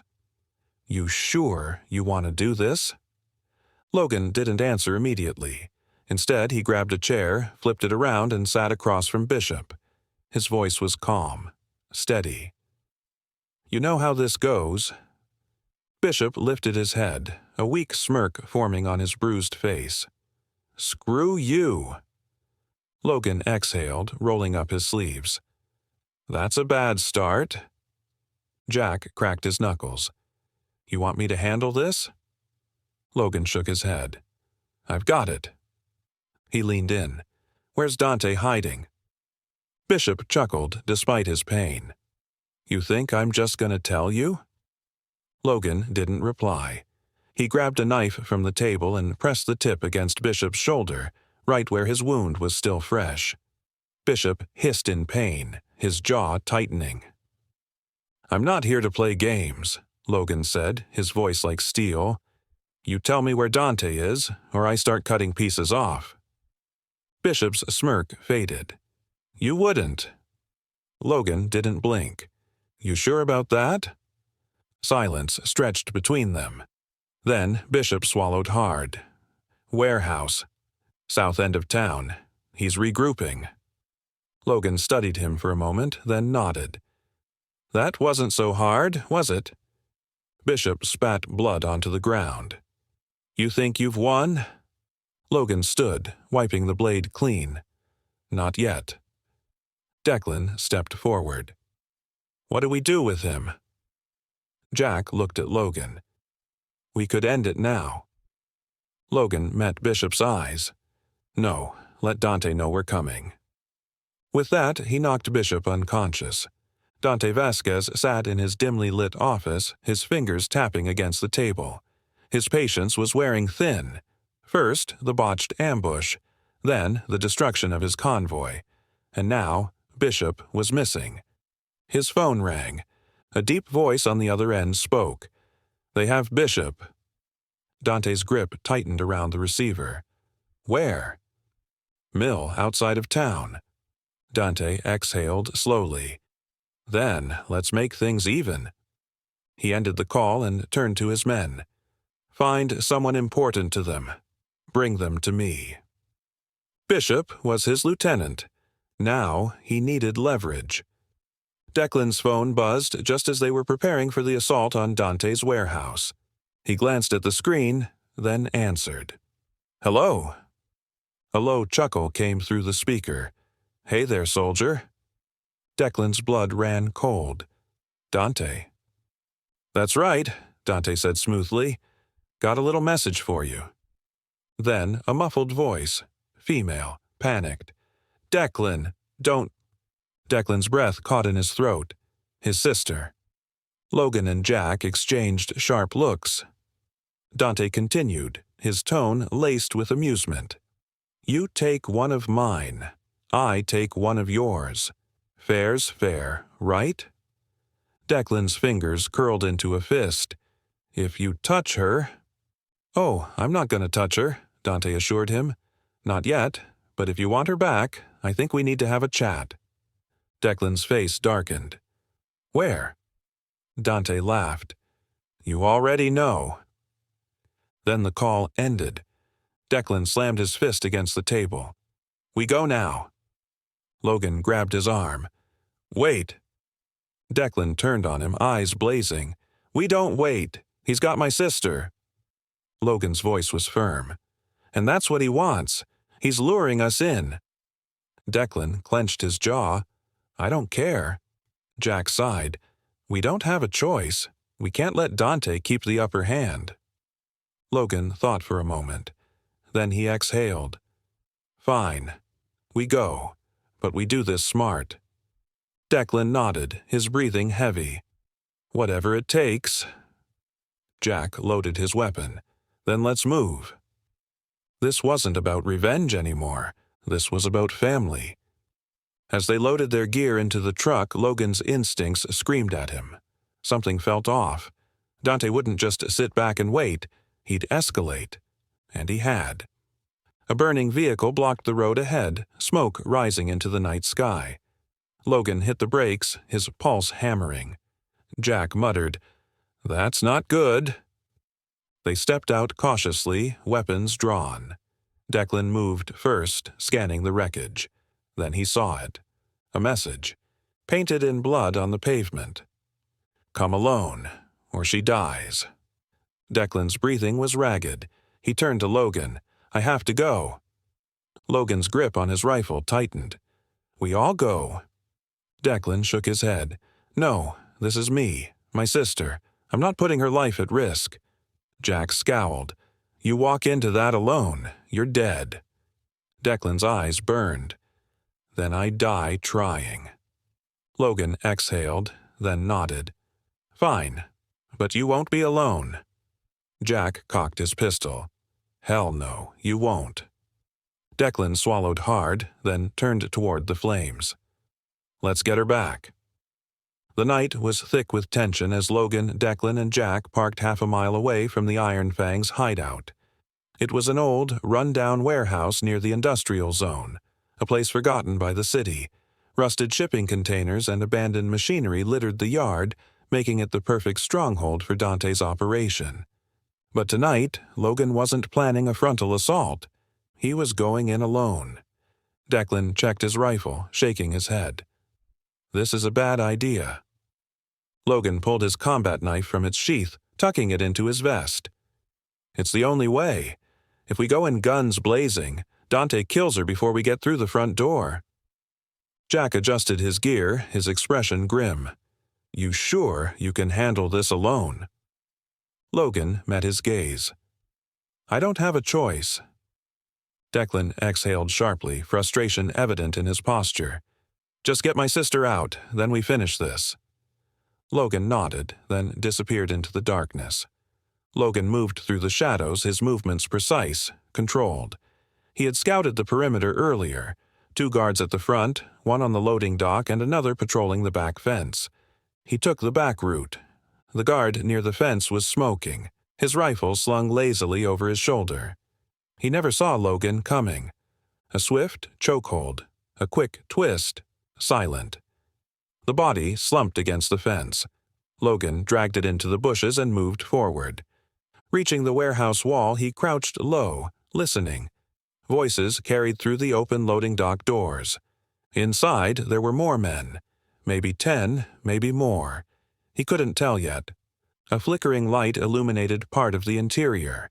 Metal crates stacked along the walls provided cover, but the open center was a kill zone. And at the far end, tied to a chair, Declan's sister, Ava. Bruised, restrained, but alive. Logan clenched his jaw. He needed a way in. A biker stepped outside onto the dock, muttering something under his breath. Logan struck fast, wrapping an arm around his neck and dragging him into the shadows. A sharp snap, and the guard went limp. Logan took his weapon, slipping inside through the side door. Inside, the warehouse smelled of oil and sweat. A makeshift bar had been set up in one corner, where 2 bikers laughed over drinks. Another was working on a motorcycle near the entrance. 3 down already, 7 left. Logan moved like a ghost, weaving through the shadows. He reached the center of the warehouse, ducking behind crates stacked high. Then, footsteps. A guard passed by. Logan grabbed him, covering his mouth, and slit his throat. 4 down. He kept moving. Ava was secured with thick ropes, her wrists bruised from struggling. A gag had been shoved into her mouth, muffling her shouts. Logan scanned the area, 2 guards watching her, guns drawn. He needed a distraction. A metal wrench sat on a nearby crate. Logan picked it up, tossed it across the warehouse. It clattered loudly, rolling beneath a bike. The 2 guards turned. Logan moved. A silenced pistol shot took the first one in the back of the head. The second barely had time to react before Logan's knife found his throat. 6 down. He moved to Ava, untying the ropes. She gasped, pulling the gag from her mouth. "Logan, keep quiet." He helped her stand. "Can you walk?" She nodded, still shaky. "Dante, he's coming back." Logan tensed. "Then we need to go. Now." They moved fast, sticking to the shadows. Logan led Ava toward the exit, but as soon as they reached the door, gunfire erupted. Shouts rang out. They had been spotted. Logan shoved Ava behind cover. Bullets tore through the warehouse, sparks flying off metal crates. The remaining bikers were scrambling, grabbing weapons. Logan returned fire, dropping 1 instantly. 7 down. A biker charged from the right. Logan pivoted, putting 2 rounds in his chest. 8. But then a voice boomed through the chaos. "Crane!" Dante Vasquez stood at the entrance, a shotgun in hand, his eyes burning with fury. Logan's blood ran cold. "You've taken enough from me," Dante growled, stepping forward. "Now, I take from you." He lifted the shotgun, aimed at Ava. Logan lunged. The blast tore through the air. Pain exploded in Logan's side as the impact sent him sprawling. His vision blurred, the warehouse spinning. Ava screamed. Dante smirked, lowering the gun. Tough bastard. Logan gritted his teeth, forcing himself to his knees. Blood soaked through his shirt, warm and sticky. But he wasn't done yet. He raised his pistol. Dante stepped back, grinning. "Not today, soldier." Then he was gone, vanishing into the darkness as his men covered his retreat. Ava crawled to Logan, her hands trembling. "You're bleeding." Logan coughed, trying to push himself up. "We have to go." More gunfire outside. Then, explosions. Declan and Jack had arrived. The walls shook as grenades detonated outside, sending Dante's remaining forces into chaos. Declan's voice rang out. "Logan!" Ava waved frantically. "We're here." Jack and Declan stormed in, weapons raised. The second Declan saw his sister, his eyes darkened. "You okay?" She nodded. "Logan saved me."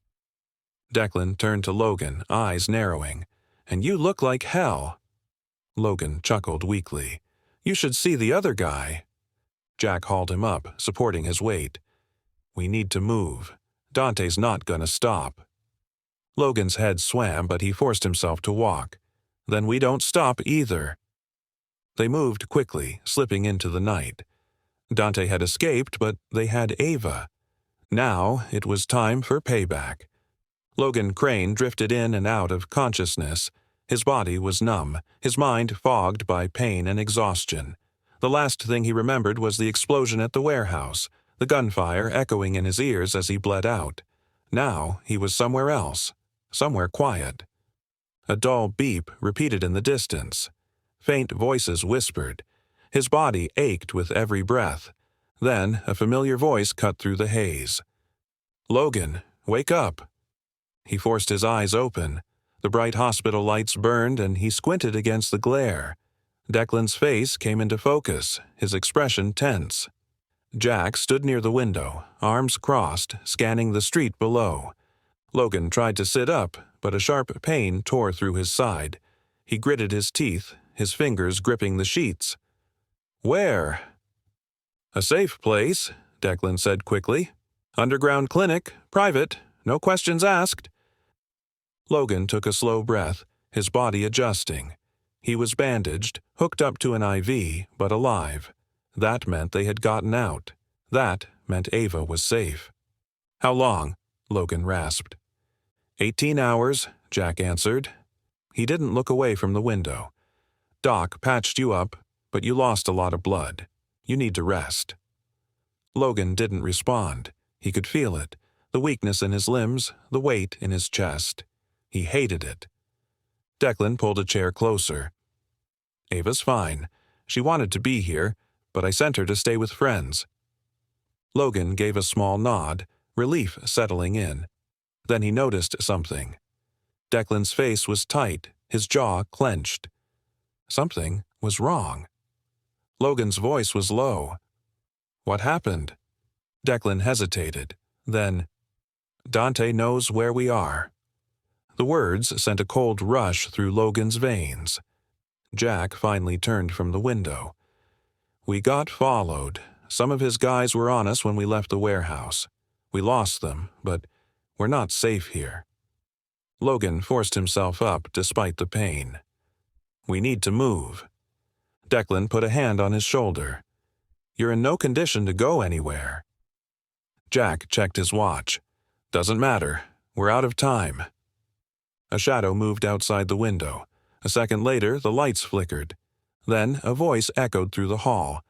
"Crane, we know you're in there." The trap had been sprung. Gunfire erupted outside, the sharp crack of a rifle, then the screech of tires. Logan pushed off the bed, his feet hitting the cold floor. His vision blurred for a moment, but he steadied himself. Declan tossed him a pistol. "You good?" Logan chambered around. Good enough. Jack was already moving, locking the door and flipping the hospital bed against it as a makeshift barricade. They'll try to flush us out. Logan scanned the room. The clinic was small, with a single exit and no back door. They were trapped. Bullets ripped through the windows, glass shattering. Declan fired back, dropping one of the bikers outside. More shouts followed. Jack turned to Logan. "We can't hold this position." Logan nodded. "We take the fight to them." They moved fast. Jack tossed a smoke grenade into the hallway, filling the space with thick gray fog. Logan led the charge, pushing through the haze, pistol raised. A biker appeared in the doorway. Logan put 2 rounds in his chest before he could react. Declan followed, covering their flank. "Garage is down the hall." Jack kicked open a door, revealing a narrow corridor leading to the back. Footsteps pounded behind them. More bikers closing in. Logan's breath came fast, his wounds screaming in protest, but he ignored it. Another gunman appeared at the end of the hall. Jack took him out with a single shot. They reached the garage. A single black SUV sat inside, the keys still in the ignition. Jack grinned. "Now that's lucky." Declan yanked the door open, shoving Logan inside. "Drive, damn it." Jack slid into the passenger seat, firing out the window as more bikers stormed into the garage. Bullets ricocheted off the walls. Logan gritted his teeth, slammed the gas pedal. The SUV roared forward, smashing through the half-open garage door. Metal twisted and tore as they broke free, tires screeching onto the pavement. Declan leaned out of the window, firing at their pursuers. "We need to lose them." Logan gripped the wheel, adrenaline kicking in. "Hold on." Engines roared behind them. Motorcycles flanked both sides, their riders firing relentlessly. Logan swerved, forcing one into a parked car. The biker tumbled across the pavement. Jack reloaded. "We need to end this." Logan spotted an alley ahead. "Brace!" He cut the wheel hard, skidding into the narrow space. A biker followed, but Logan slammed the brakes. Jack leaned out and shot him point blank. They barreled out of the alley, now a block away from the clinic. The bikers were still on their tail. Declan spotted an overpass ahead. "Take that ramp." Logan gunned it, racing up the incline. As they reached the top, Jack lobbed a grenade out the window. The explosion tore through the street, sending 2 more bikers flying. The rest scattered. Silence. Logan slowed the SUV, scanning the road behind them. No more headlights, no more gunfire. They had lost them. The SUV rolled to a stop near an abandoned lot. Logan exhaled, gripping the wheel. His body was drenched in sweat, pain radiating through his torso. Jack looked back. "You still alive?" Logan smirked weakly. "Barely." Declan ran a hand through his hair, exhaling hard. "That was too damn close." Jack nodded. "Dante's not backing off." Logan wiped blood from his lip. "Then neither are we." Declan's phone buzzed. He checked the screen, his face hardening. "It's Ava. She says Dante's making his next move." Logan took a deep breath, forcing himself to focus. "What is it?" Declan's eyes darkened. "He's going after the whole damn town." The first explosion hit just after midnight. Logan, still sore from his injuries, was going over maps in the abandoned warehouse they had secured as their temporary hideout. Declan and Jack were nearby, discussing their next steps. But when the distant boom shook the night, all conversation stopped. Logan shot to his feet, ignoring the pain. "What the hell was that?" Declan rushed to the window. In the distance, an orange glow flickered against the skyline. Smoke. Fire. Jack grabbed his rifle. "That's not just one building." Then another blast, closer this time. Screams echoed through the streets.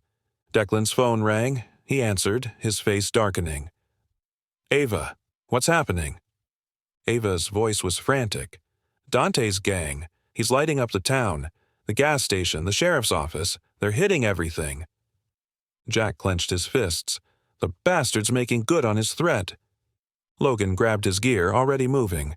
then we stop him." By the time they reached the center of town, chaos had taken over. The gas station was engulfed in flames, the sheriff's office had taken heavy fire, and the sound of automatic weapons echoed through the night.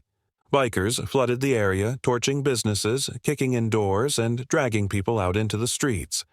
Logan barely had time to process the destruction before gunfire forced him behind cover. Bullets tore through cars, glass shattered, and a family ran screaming from their home. Sheriff Coleman was already there, pinned behind his cruiser, barking orders into his radio.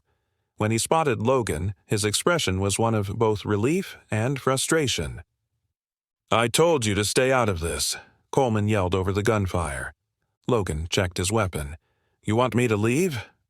Coleman shook his head, reloading. "Hell no. We need all the help we can get." Jack pulled up beside them. "What's the plan?" Logan scanned the battlefield. "We split up. Declan, take the south side. Keep them from spreading. Jack, get to high ground and start thinning them out." Jack nodded. "And you?" Logan chambered around. "I'm going to find Dante." The bikers pushed hard, but the town fought back. Logan moved through the chaos, taking down targets with precision. He fired 3 quick shots. One biker dropped, another spun and collapsed. The third staggered before hitting the pavement. Declan led a group of locals using overturned cars as makeshift barricades. They returned fire, keeping the Iron Fangs from advancing. Jack perched himself on a rooftop, picking off bikers one by one. With each shot, another enemy fell. Sheriff Coleman's deputies were outgunned, but they held their ground. The firefight raged through the town square, bullets ripping through windows and shattering storefronts. Logan reloaded, ducking behind cover as more bikers stormed forward. They were ruthless, but they were also reckless. He used that against them. A biker rushed him with a knife. Logan sidestepped, grabbed the man's wrist, and drove a knee into his gut. The biker doubled over. Logan finished him with a clean shot to the temple. Another came at him swinging a crowbar. Logan caught the strike on his forearm, then slammed the butt of his pistol into the attacker's jaw. The man crumpled. The battle raged on, but slowly the tide began to turn. Then came the trucks. 2 black SUVs roared down the street, their engines snarling like beasts. The rear doors swung open, and men with automatic rifles unloaded a wave of bullets. Logan dove behind cover as glass and concrete exploded around him. Jack shouted from the rooftop, "They're bringing in reinforcements." Declan cursed, "They're trying to box us in." Logan spotted something. The bikers had parked near a fuel truck, its tank gleaming under the firelight. He turned to Coleman. "Give me a shot at that truck." Coleman frowned. "You hit that, the whole street blows." Logan's gaze was like ice. "Exactly." Coleman hesitated, then nodded. "Covering fire." The deputies opened up, forcing the bikers to take cover. Logan lined up his shot, one chance. He pulled the trigger. The bullet hit the fuel tank. For a second, nothing happened. Then, boom! The explosion ripped through the street, sending Dante's men flying. Fire roared, engulfing the SUVs. The blast wave knocked over bikes, shattered windows, and turned the tide in an instant. The Iron Fangs scattered. Logan pushed forward, scanning the area. Bikers were running, their momentum shattered. But Dante was gone. Declan jogged up beside him, breathing hard. He slipped away again. Jack climbed down from his perch. "We hit them hard tonight. They won't recover from this easily." Coleman approached, his uniform stained with dirt and blood. "This ain't over, is it?" Logan shook his head. "No, but Dante's running out of places to hide." Declan exhaled. "So what's next?" Logan's eyes burned with resolve. "We take the fight to him." The town was still smoldering. The fires had been put out, the bodies removed, but the scars of battle remained. Logan stood at the edge of the ruined main street, his fingers curled into fists. The war had escalated beyond anything he had anticipated. Dante had pushed too far. Now it was time to end it. Declan walked up beside him. We have him cornered. We know his last stronghold. Logan's jaw tightened. Then we make sure there's nowhere left for him to run. Jack stepped forward. We're ready when you are. Logan exhaled. He had fought enough battles to know when one was at its final stage, and this was it. I'm done chasing him, Logan said coldly. This time, we settle it, face to face. Declan frowned. You sure about that? Jack scoffed. Dante doesn't fight fair. Logan's voice was unwavering. Then he won't see this coming. Dante Vasquez sat in the wreckage of his latest hideout, his men battered, demoralized. The Iron Fangs had never suffered losses like this before. They had ruled the roads, crushed their enemies. Until now. The sound of a roaring motorcycle cut through the night. A single rider tearing down the deserted road. The bikers guarding the entrance grabbed their weapons. The rider stopped in front of the compound. Logan Crane. Silence. Logan swung off the bike, walking toward the entrance without fear. He pulled something from his pocket, a radio. He clicked it on, broadcasting his voice to the entire compound. Dante, his voice was ice, I know you can hear me. A tense pause. Then the front doors creaked open. Dante stepped into the light, his face bruised, his clothes dirty. He still had the arrogant smirk, but there was something else behind his eyes. Wariness. Logan stopped a few feet away. No more games, no more running. Dante chuckled, but it lacked humor. You're a persistent bastard, I'll give you that. Logan's eyes didn't waver. One-on-one, just you and me. The gathered bikers murmured, shifting uneasily. Dante raised an eyebrow. And why the hell would I agree to that? Logan took a slow step forward. Because if you don't, I'm bringing the war to your doorstep. I'll burn this place to the ground. I'll hunt every last one of your men. Or, he let the silence stretch. You can settle this yourself. Dante's smirk returned. A fair fight? That's not really my style. Logan's lips curled slightly. Didn't think you had it in you. Dante's eyes flared with anger. That was the final push. Fine, Dante growled. We end this, tomorrow, the quarry, sunset. Logan nodded. Be ready. Dante leaned in slightly. I always am. Back at the safe house, Declan paced angrily. You just walked into his base and challenged him? Logan sat sharpening his knife. Yes. Jack leaned against the table. You realize this could be a trap. Logan continued sharpening.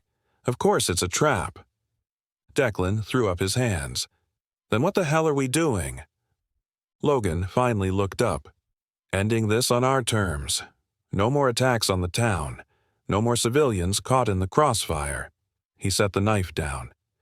Dante thinks he's still in control. Tomorrow, we prove him wrong. Jack nodded.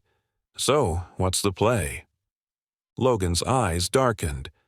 We make sure that no matter what happens, Dante Vasquez doesn't leave that quarry alive.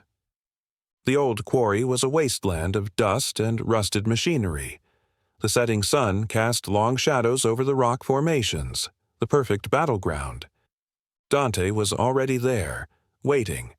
He had his men spread out around the perimeter, ensuring no one interfered. Logan arrived alone.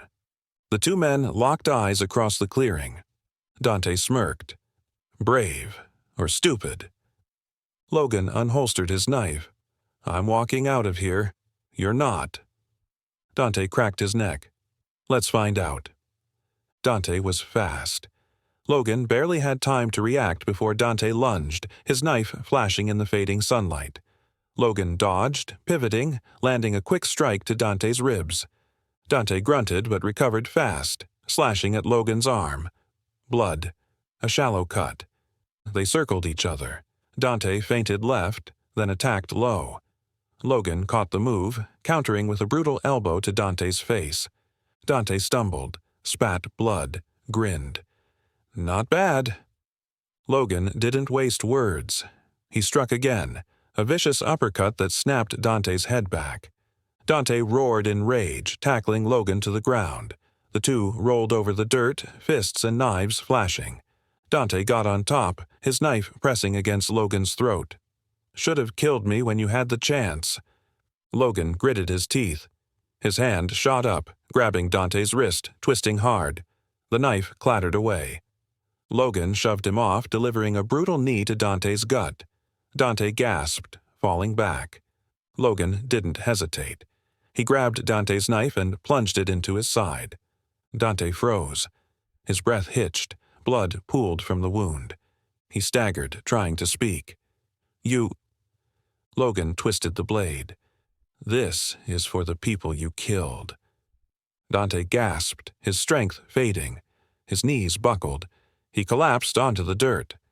The bikers watching from the perimeter didn't move. They knew. Dante Vasquez was dead.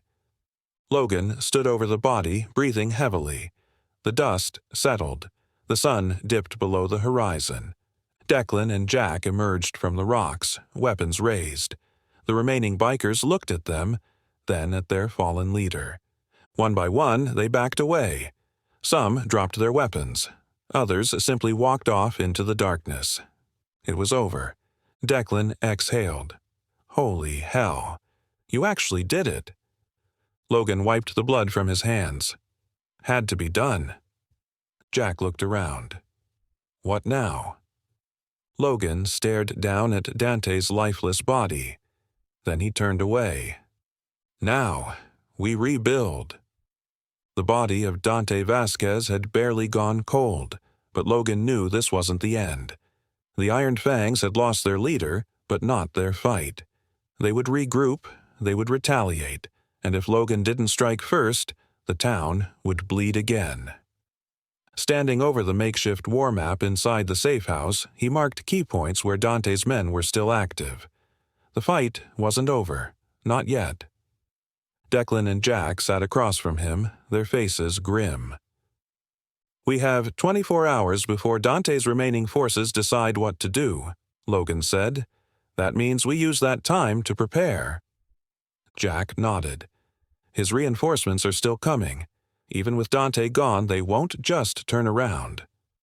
Declan exhaled. "So, we train the town. Make sure they're ready for whatever's coming." Logan tightened his grip on the map. "No, we don't wait for them to come to us." He looked up, eyes hard. "We hit them first." At sunrise, Logan stood before a group of townspeople, store owners, mechanics, former farmhands, all of them hardened by weeks of terror. They weren't soldiers, but they were willing, and that was enough. "We don't have time for perfection," Logan told them. "We focus on what works." He demonstrated basic shooting stances, efficient reloads, how to cover each other in a firefight. Those who already knew how to shoot helped train the others. Declan worked with the younger recruits, teaching them how to move through cover. Jack showed them how to set up barricades and defensive positions. Logan taught them how to fight dirty. "If they get close," he said, demonstrating a sharp elbow strike, "make it count." By midday, their small militia was armed and moving like a unit. They weren't an army, but they didn't have to be. They just had to be lethal. With the town preparing for defense, Logan focused on the offensive strike. Dante's reinforcements were expected by nightfall. 24 bikers riding into town with a full stockpile of weapons and ammo. They wouldn't make it. Logan traced his finger across the map. They'll come in through the highway, thinking they have the upper hand. He glanced at Declan. "That's where we hit them." Jack grinned. "I like the sound of that." They mapped out the attack. Explosives on the bridge to cut off retreat, snipers on the rooftops, roadblocks to funnel them into a kill zone.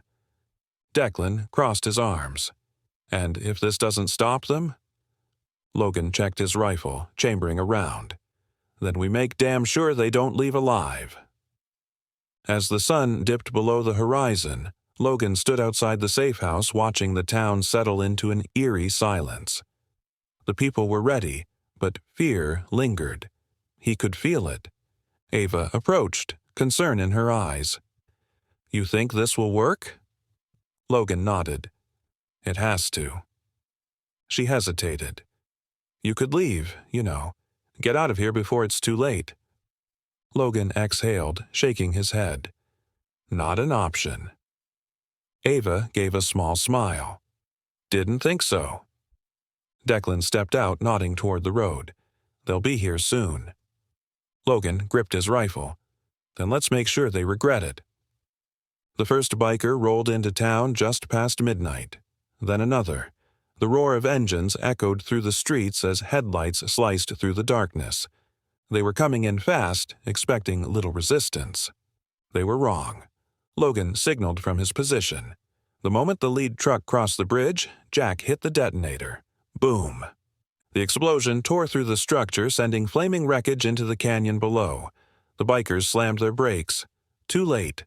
Gunfire erupted. Logan led the charge, rifle kicking against his shoulder as he took down the first biker.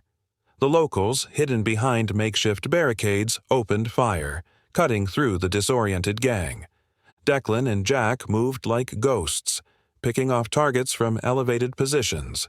The bikers fought back, but they weren't expecting an army. Bodies fell. Tires screeched. The Iron Fangs were trapped. Logan's radio crackled. Jack's voice came through. "We've got movement on the west side. Some of them are trying to break through." Logan gritted his teeth. "Not happening." He sprinted through the gunfire, weaving between abandoned cars. A group of bikers was trying to punch through a side alley, escaping into the city. Logan raised his rifle, took them down one by one. Then silence. The dust settled. The remaining bikers surrendered. It was over. The town was eerily quiet as Logan stood in the wreckage of the battle. The last of the Iron Fangs who refused to surrender lay dead. Those who lived had either fled or been captured. Declan surveyed the battlefield. "We won." Logan nodded, but his expression was grim. "For now." Jack approached, wiping blood from his hands. "What's next?" Logan glanced toward the horizon. "We find out who's really behind all of this." Because something told him the war wasn't over yet. The Iron Fangs were shattered, but Logan knew better than to assume the fight was over. They still had weapons, they still had men, and most importantly, they still had a stockpile big enough to start a war. If they weren't stopped now, another gang would rise from their ashes. That was not an option. Logan stood over a table inside the safe house, a satellite image of an old shipping warehouse in front of him. "This is their last supply depot," he said. "They have enough firepower inside to wipe out this town twice over." Declan leaned in, studying the map. "And we're just going to walk in and take it?" Jack smirked, checking his rifle. "No, we're going to blow it to hell." Logan nodded. "We go in tonight."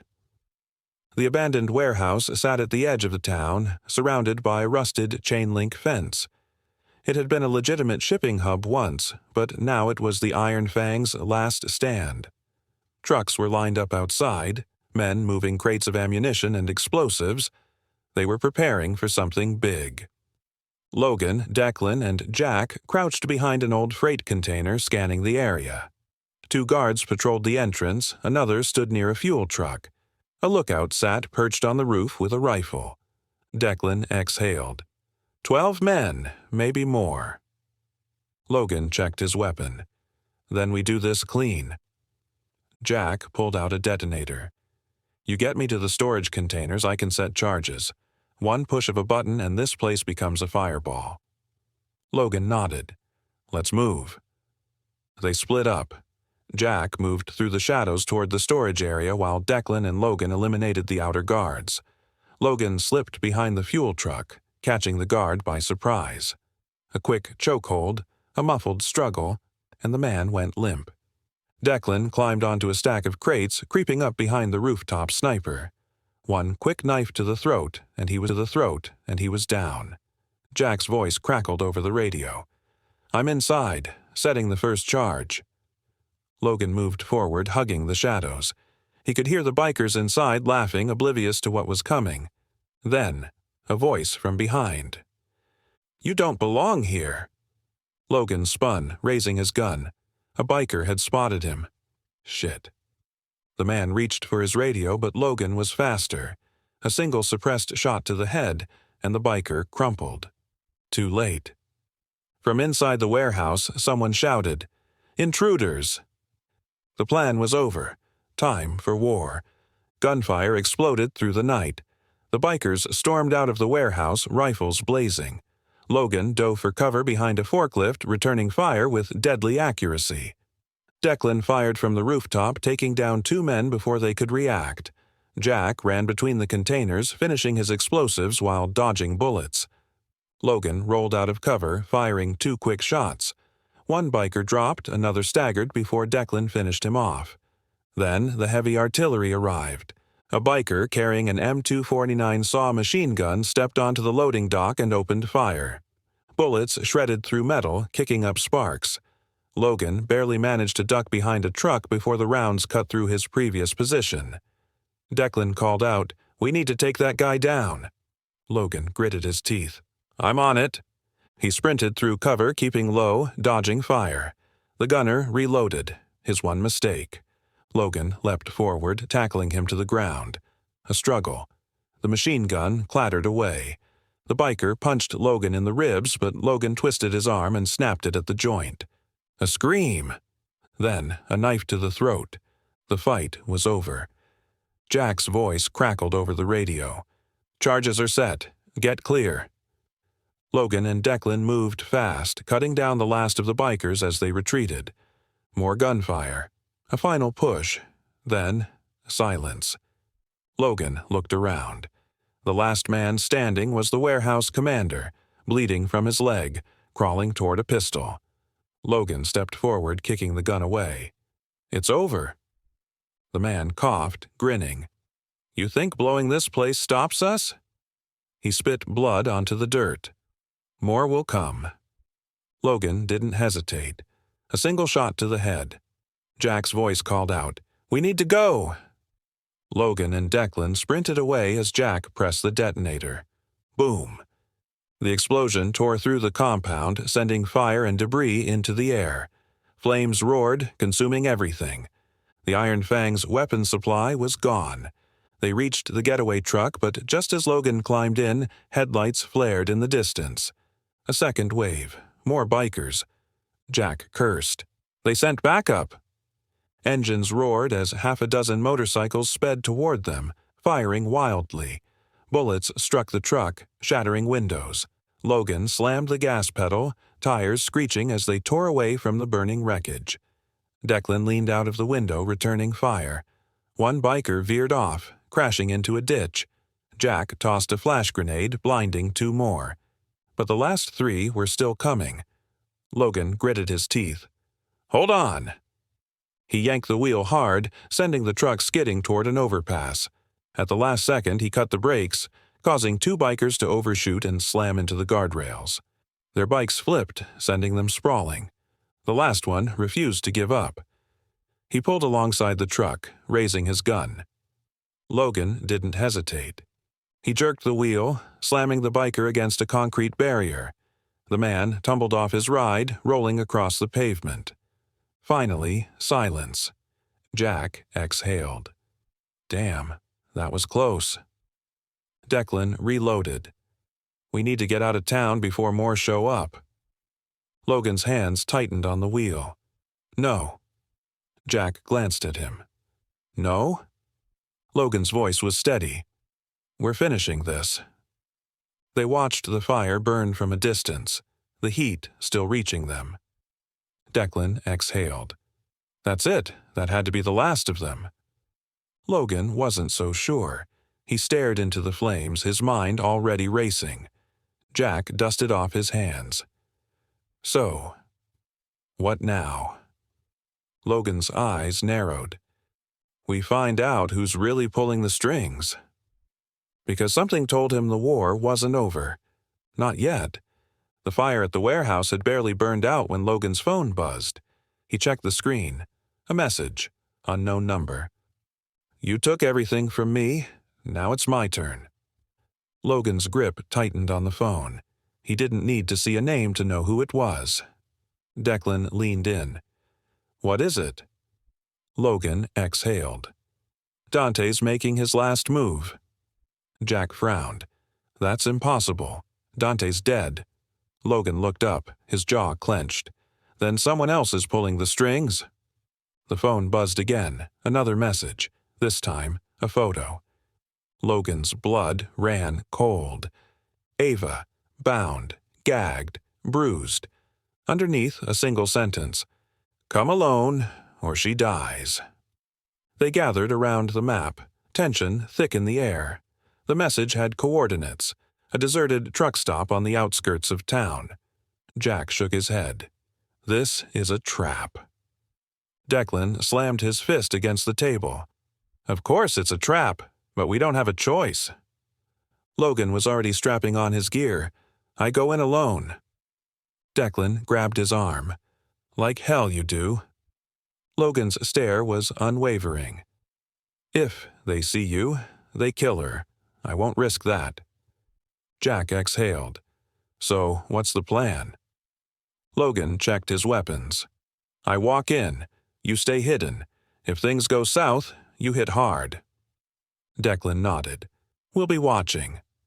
Logan zipped his jacket. "Then, let's end this." The truck stop was abandoned, the neon sign flickering, casting eerie shadows across the cracked pavement.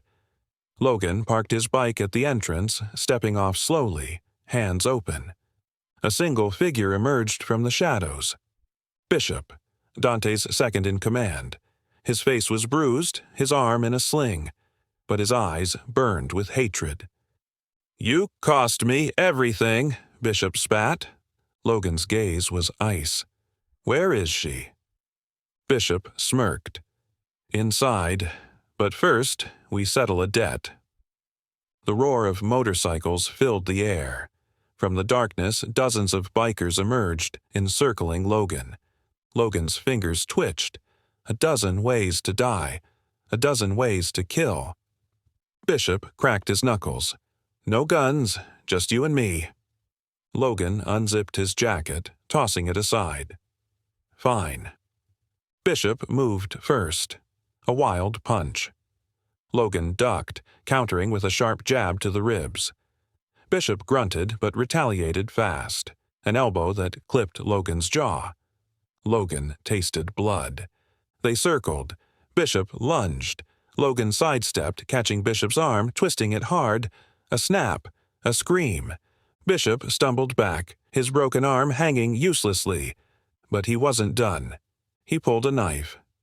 Logan exhaled. "You never learn."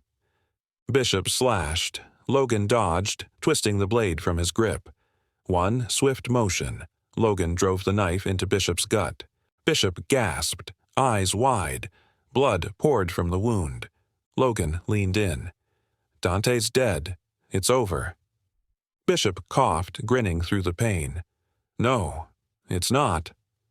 He collapsed. Dead. The bikers tensed, but no one moved. Logan wiped the blood from his hands. "You still want to fight?" The gang hesitated.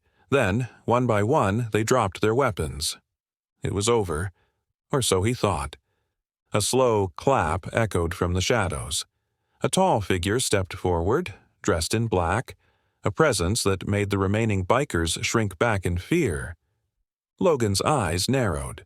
"Who the hell are you?" The man smiled, cold, calculated. "I'm the one who's been watching." He stepped into the light. Scars lined his face, his eyes dark and unreadable. Jack's voice crackled in Logan's earpiece. "Logan, that's Silas Vasquez." Logan's stomach tightened, Dante's older brother. Silas tilted his head. "You killed my brother." Logan's stance shifted. "He gave me no choice." Silas exhaled, amused. "And now you have none either." From behind, a gun cocked. Logan turned. Ava. Bound, a gun pressed to her temple. Silas smirked. "Shall we play?" Everything happened fast. Logan's mind raced. One chance, one shot. Ava's eyes met his, fear, but trust.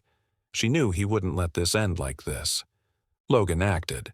A sharp pivot, a kick to the gunman's wrist. The shot fired, but missed. Ava ducked, rolling away.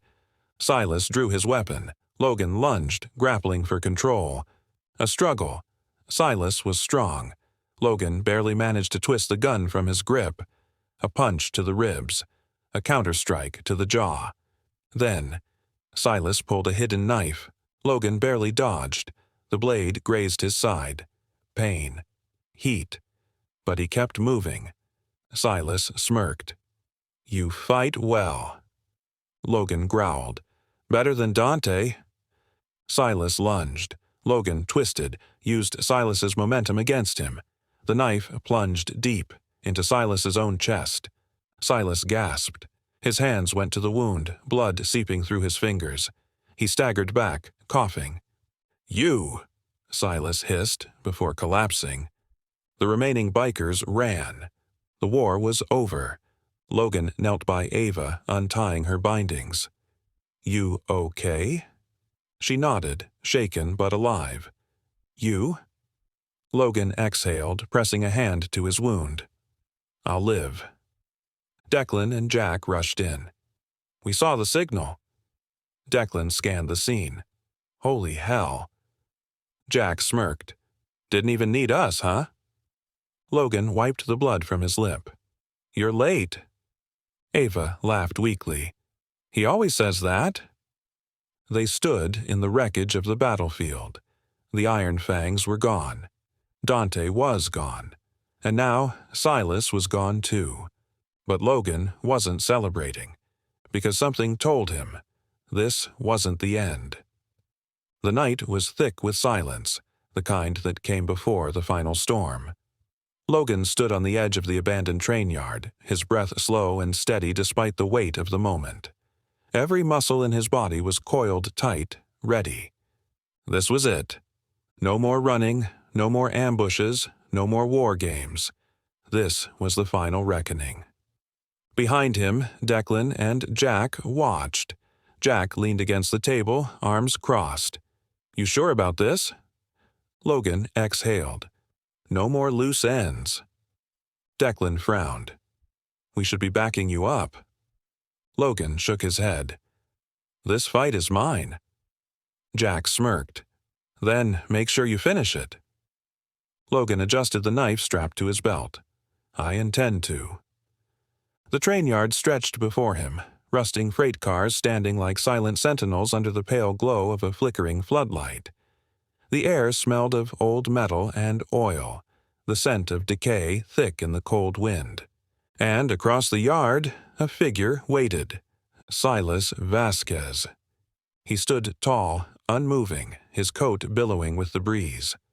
Unlike Dante, Silas carried no reckless bravado, no desperate need to prove himself. He was controlled, methodical, deadly. His voice carried across the distance, calm and confident. "You've made quite the mess, Crane." Logan stopped a few feet away, his gaze locked on his opponent. "I'm here to clean it up." Silas chuckled. "Is that what you call it?" Logan didn't answer. He was done with words. Silas sighed and unbuttoned his coat, letting it slide from his shoulders. Beneath it, a combat knife gleamed in his hand. Logan slowly drew his own blade. The world shrank around them. The distant city, the echoes of the past. None of it mattered now. Only the fight. Silas nodded once. Then they moved. Silas struck first. A quick, slicing motion aimed at Logan's ribs. Logan twisted, just barely dodging, countering with a sharp jab to Silas's shoulder. Silas barely flinched. He was fast, faster than Dante, faster than Logan expected. A feint, a step forward. Silas slashed upward. Logan barely moved in time, but the blade grazed his arm, drawing blood. Logan gritted his teeth. He couldn't afford mistakes. Silas smirked. "You're good, Crane, but not good enough." Logan answered with a brutal punch to Silas's face. The older man staggered back, spitting blood, but he didn't fall. Instead, he laughed. "Now we're talking." They circled, their movements measured, their blades glinting in the dim light. Every motion was calculated. Every step lethal. Silas lunged. Logan caught his wrist, twisting it hard. The knife almost fell, but Silas countered with a knee to Logan's stomach. Logan gasped, losing his grip. Silas took advantage, grabbing Logan's shoulder and slamming him against a freight car. Pain exploded across Logan's back. Silas pressed the knife to Logan's throat. "Any last words?" Logan's hand shot up, grabbing Silas's wrist before the blade could cut. With a grunt, he shoved Silas back, using the momentum to flip him over his shoulder. Silas hit the ground hard, rolling away before Logan could strike again. He wiped blood from his mouth. "Not bad." Logan panted, feeling the burn of exhaustion. "You talk too much." Silas grinned. "Then, let's end this." Logan moved first this time. A fake left, a real right. He drove his knife toward Silas's chest. Silas dodged, barely. The blade sliced across his ribs. He grunted, but didn't fall. Instead, he grabbed Logan's wrist, twisting it hard. Logan's knife fell. Silas smirked. "Your mistake." He pulled back his own blade, ready to end it. Then, a gunshot. Silas staggered, his body jerked. Blood bloomed on his chest. Logan blinked. He hadn't fired. From the shadows, Ava stepped forward, her hands shaking, the smoking pistol still raised. Silas gasped, his knees buckling. He turned toward her, his face filled with surprise. "You." He never finished. His body collapsed onto the gravel. Logan caught Ava before she could fall. "You okay?" She nodded, eyes wide. "I couldn't let him kill you." Logan exhaled, steadying her. "You did good." They both looked down at Silas Vasquez. It was over. Declan and Jack arrived minutes later, weapons drawn. They scanned the scene, Silas dead, Logan bleeding but alive, Ava still gripping the gun. Declan exhaled. "Damn." Jack shook his head. "Is it really over?" Logan looked down at Silas's body, his mind already calculating the next move. "We'll see." Ava leaned against him. "What happens now?" Logan tightened his jaw. "Now, we clean up." Because something told him this wasn't the last war. The fires had burned out. The gunfire had fallen silent. And for the first time in weeks, the town of Rockford wasn't under siege. Logan stood on Main Street, watching as townspeople emerged from their homes, their cautious steps giving way to relieved embraces. Windows were broken, storefronts were shattered, and the scars of war were everywhere. But they were alive. The Iron Fangs were finished. The remaining bikers had either fled or been buried in shallow graves.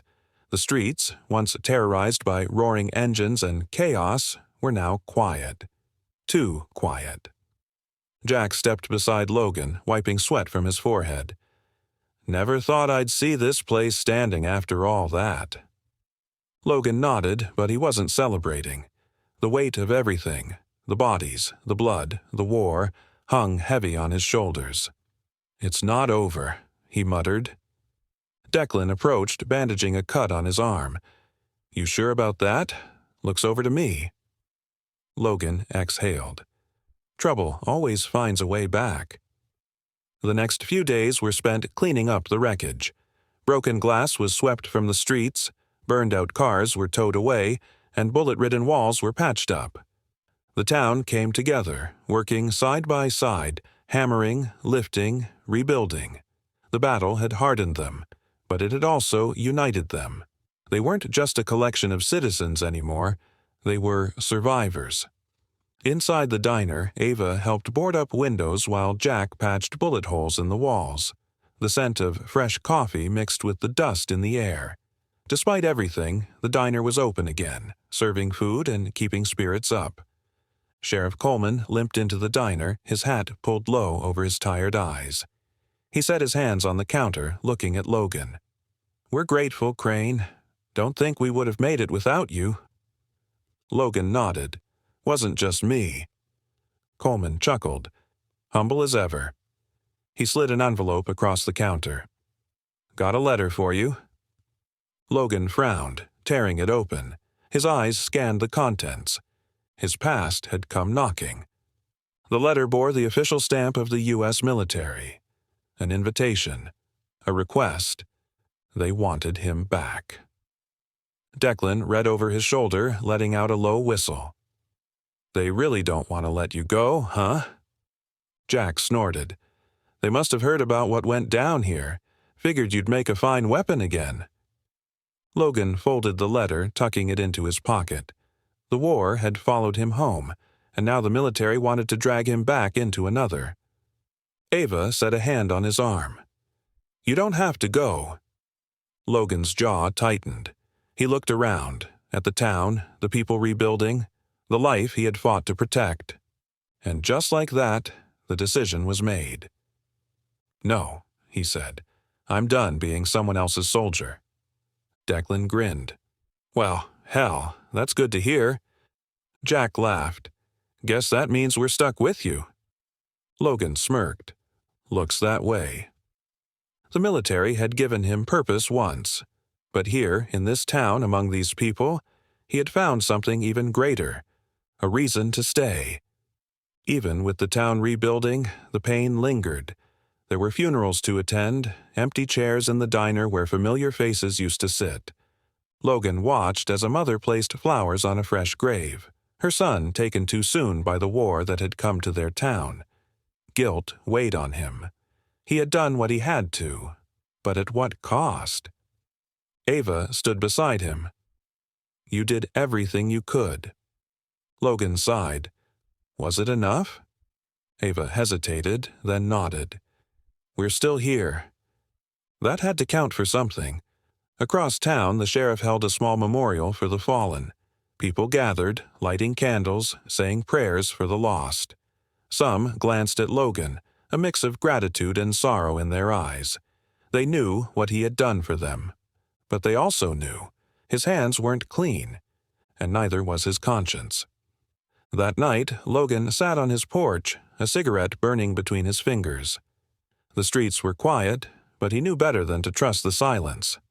The instincts drilled into him from years of war didn't fade. They whispered warnings, tugged at the edge of his senses. Then, movement.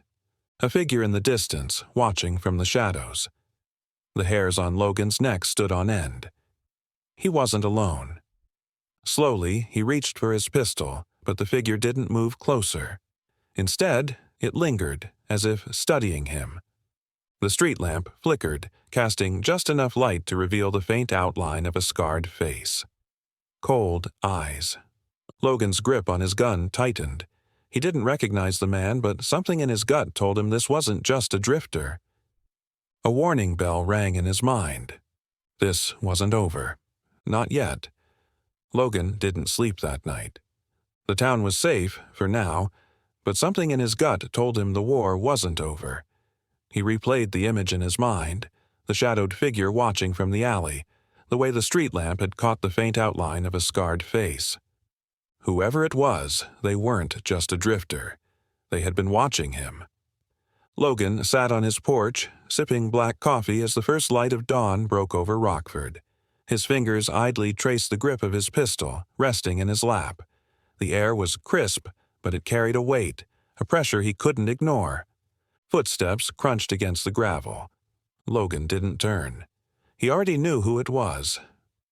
Declan walked up, hands tucked into his jacket pockets. "Didn't figure you for the sit and brood type." Logan took another sip. "Didn't sleep." Declan pulled up a chair sitting across from him. "Still thinking about last night?" Logan exhaled, nodding. Someone was watching. Someone who wasn't scared off by the bloodbath we just went through. Declan frowned. "You think it's another gang? Could be stragglers from the Iron Fangs trying to regroup." Logan shook his head. No, this was different. Declan leaned forward, resting his elbows on his knees. "You got a name in mind?" Logan stared off toward the town.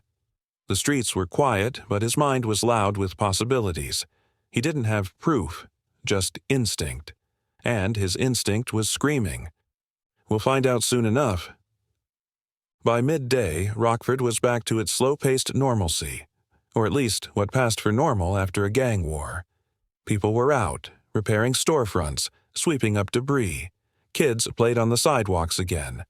But Logan's eyes weren't on them.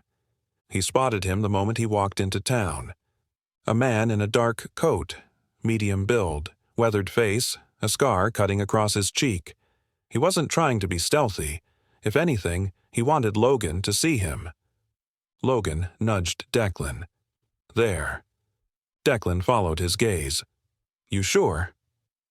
Logan didn't answer. He was already moving. The stranger leaned against a lamppost near the diner, lighting a cigarette. His eyes met Logan's, and a small smirk tugged at the corner of his lips. Logan Crane, the man said as Logan stopped a few feet away.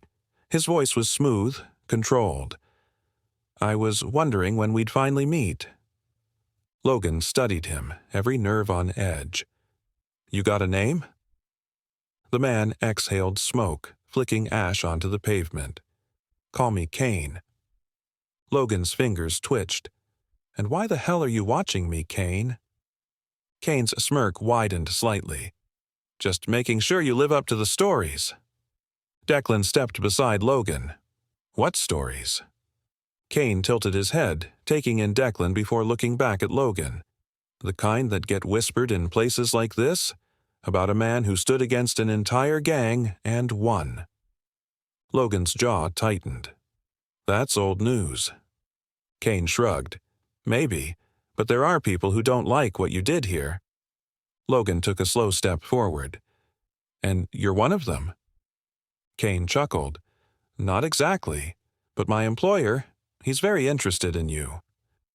Logan had heard enough. His patience was wearing thin. Who's your employer? Kane flicked the cigarette away. Not someone you want to meet. Logan's voice was steady. That wasn't the question.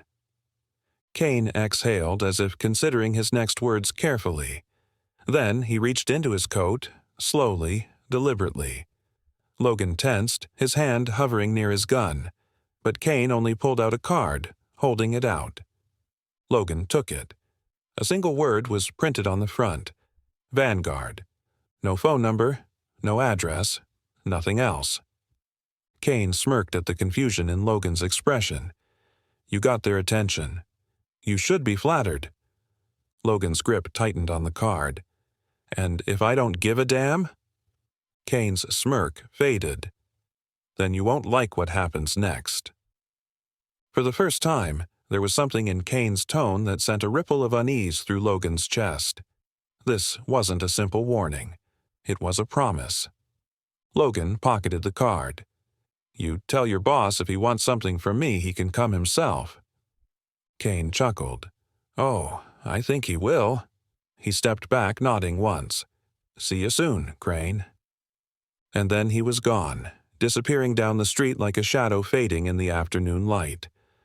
Logan stood there for a long moment, his mind racing. Declan crossed his arms. Vanguard. Logan's stomach turned. I know the name.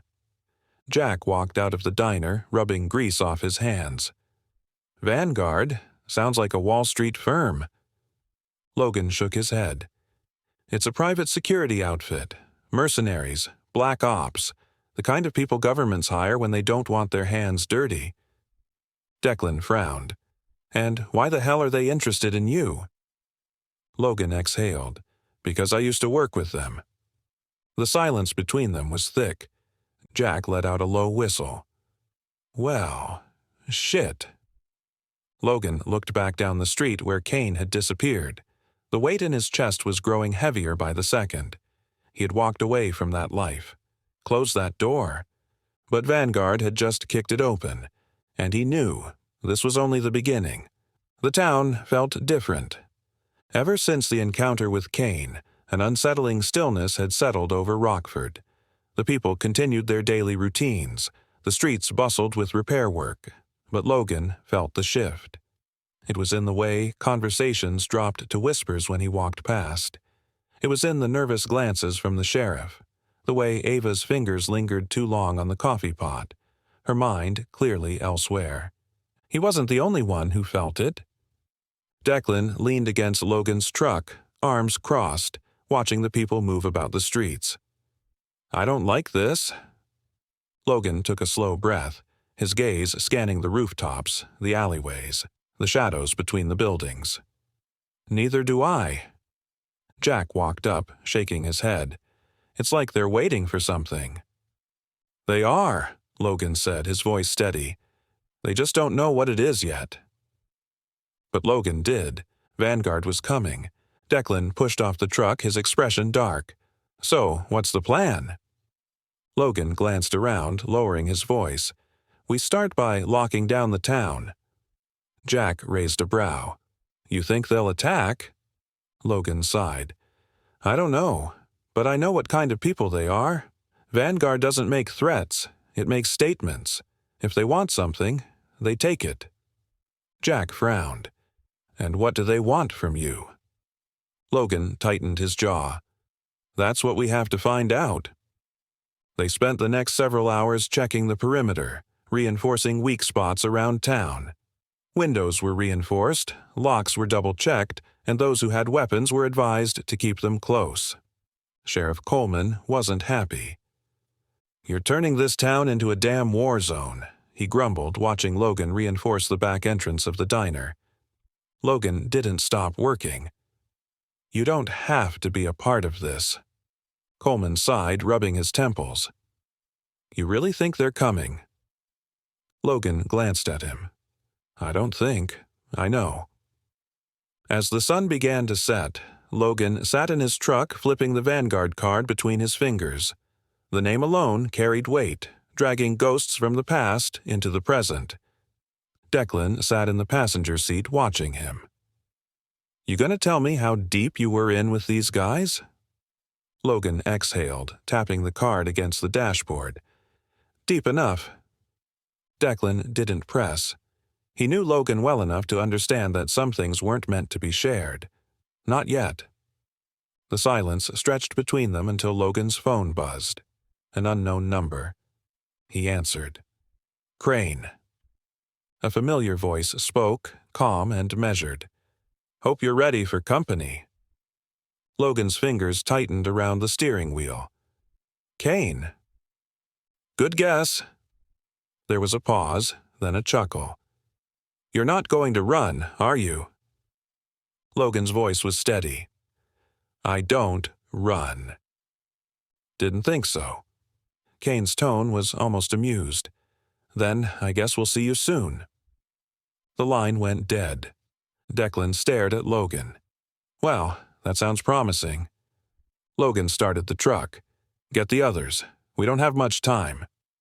By the time darkness fell, Logan, Declan, Jack, and a few others were gathered in the diner. The room was tense, silent except for the occasional scrape of a chair or the clink of a coffee cup. Ava set a fresh pot of coffee down, her hands trembling slightly. "How bad is this going to be?" Logan took a slow sip, letting the warmth settle in his chest before answering. "Bad." Jack let out a slow breath. "Damn." Sheriff Coleman leaned forward. "I don't like this. We just got this town back on its feet." Logan looked him in the eye. "Then you better help keep it standing."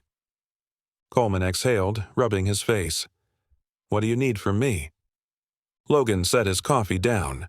"A full lockdown, no one in, no one out, and get your deputies armed." Coleman hesitated. "This town isn't built for another fight." Logan's voice was calm but firm. "Then we make sure it survives one." The sheriff studied him for a long moment before nodding. "All right, we do it your way." Near midnight, as Logan stood on the edge of town, a low hum filled the air, the sound of an approaching vehicle. A black SUV pulled to a slow stop on the main road, its engine idling. The driver's side door opened and a single figure stepped out. Kane. Logan didn't move. He waited. Kane took a slow drag from his cigarette before tossing it onto the pavement. You always did like making things difficult. Logan's expression didn't change. You came a long way just to talk. Kane smirked. Didn't come to talk. He nodded toward the SUV. The back door opened and two more figures stepped out, men in dark suits built like professionals. But it wasn't them that made Logan's blood run cold. It was the man who stepped out last. A man Logan knew. Tall, broad shoulders, sharp eyes that could cut through steel. A face Logan had tried to forget. The world around him seemed to slow. Declan muttered, "Who the hell is that?" Logan's stomach turned. Silas Vasquez. Dante Vasquez's older brother. Alive, standing right in front of him. Silas's voice was calm, deliberate. "It's been a long time, Crane." Logan didn't move, didn't breathe, his fingers curled into fists. Silas smiled. "Did you really think it was over?" The wind howled between them. The storm had arrived. The night air was thick with tension. Logan's heartbeat was steady, but his mind raced. Silas Vasquez. Alive. Standing in front of him with the weight of an entire organization behind him. Kane leaned against the SUV, arms crossed, a smug look on his face. "Bet you didn't see this coming." Logan ignored him, his gaze locked onto Silas. Older than when he last saw him, but no less dangerous. Silas had the kind of presence that made men hesitate before drawing their guns. "I thought you were dead," Logan said evenly. Silas chuckled. "Funny, I was thinking the same about you." The silence stretched, thick with unspoken history. Then Silas took a step forward. "You and I have unfinished business," he said, his voice calm, controlled, "and I don't like loose ends." Logan didn't flinch. "If you wanted me dead, you wouldn't have come here to talk." Silas smirked. "Maybe I just wanted to see the man who took my brother's last breath." Logan's jaw tightened. Dante made his choices. Silas nodded. "And now I'll make mine." Kane pushed off the SUV and stepped between them, exhaling smoke. "All right, boys, as much as I'd love to watch this play out, we've got bigger things to discuss." Silas remained still, letting Kane continue. "You see, Logan," Kane said, pacing slightly, "Vanguard isn't here just because Silas wants revenge.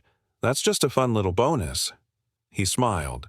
"We're here because you made a mess, and some very important people don't like messes." Logan's mind raced. Vanguard wasn't just mercenaries. They handled contracts for governments, corporations, people who worked in the shadows. If they were here, someone powerful wanted Logan dead or under control. Logan crossed his arms. "You want to tell me who sent you?" Kane laughed. "Now, where's the fun in that?" Silas spoke, voice calm. "You have something they want." Logan narrowed his eyes. "I don't work for them anymore." Silas tilted his head. "You don't have to. You still know things." It clicked. This wasn't just about revenge. Vanguard wanted to own him, or erase him. Logan took a step forward. "So what happens now?" Kane grinned. "That's the fun part." Silas studied Logan. "You come with us." Logan's expression didn't change. "Not happening." Kane sighed dramatically. "See? I told you he'd say that." He reached into his jacket, pulling out a folder. "All right then, option 2. He tossed it onto the hood of the SUV. It slid open, revealing surveillance photos. Rockford, the diner, Ava, Declan, Jack. Logan's pulse slowed. His vision sharpened. Kane grinned. "Option 2 is simple. You don't play ball? We burn your little town to the ground." Logan's fingers curled into fists. "You touch them and I'll rip you apart." Kane chuckled. "Oh, I believe you, but there's only one of you, and a whole lot of us." Logan stared at the photos. Rockford had already survived one war. Another would destroy it. He looked at Silas, but the man's face was unreadable. Kane was running this show.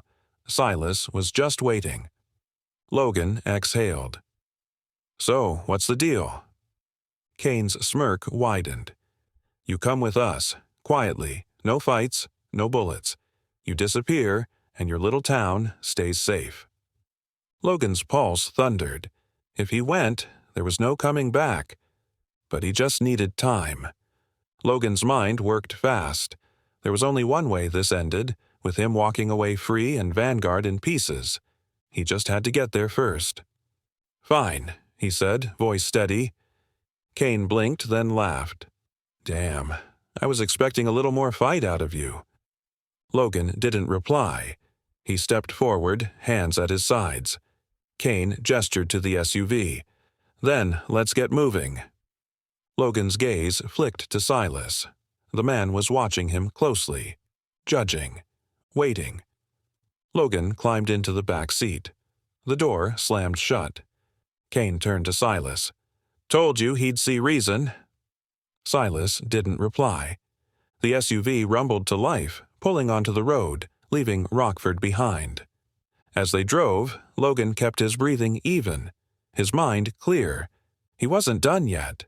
Not even close. 20 minutes outside Rockford, the SUV slowed to a stop at an abandoned warehouse lot. No other vehicles, just empty space and shadows. Kane opened his door, stretching. "All right, Crane, we're here." Logan stepped out, scanning the area. His mind was already 3 steps ahead. Silas circled the vehicle, arms crossed. No last words. Logan's lips curled into the faintest smirk. "Yeah." He moved fast. Too fast. His elbow snapped into Kane's throat before the man could react. Kane choked, staggering back. Logan didn't stop. He twisted, grabbed the gun from the nearest operative and fired once. A clean shot. Silas dodged. Logan had expected that. But now he had the gun. Kane coughed, stumbling. "You son of a—" Logan hit him again. Silas took a step forward. Logan aimed. "Not yet," he warned. For a moment, they stood there. Silence. Then, slowly, Silas smirked. "That's more like it." Logan exhaled. "You should have stayed dead." Silas chuckled. "And you should have come quietly." The tension snapped. Silas moved. Logan fired. The first shot shattered the silence. Logan moved on instinct, diving behind the SUV as Silas fired. Bullets ripped through the night, punching into metal and kicking up dust.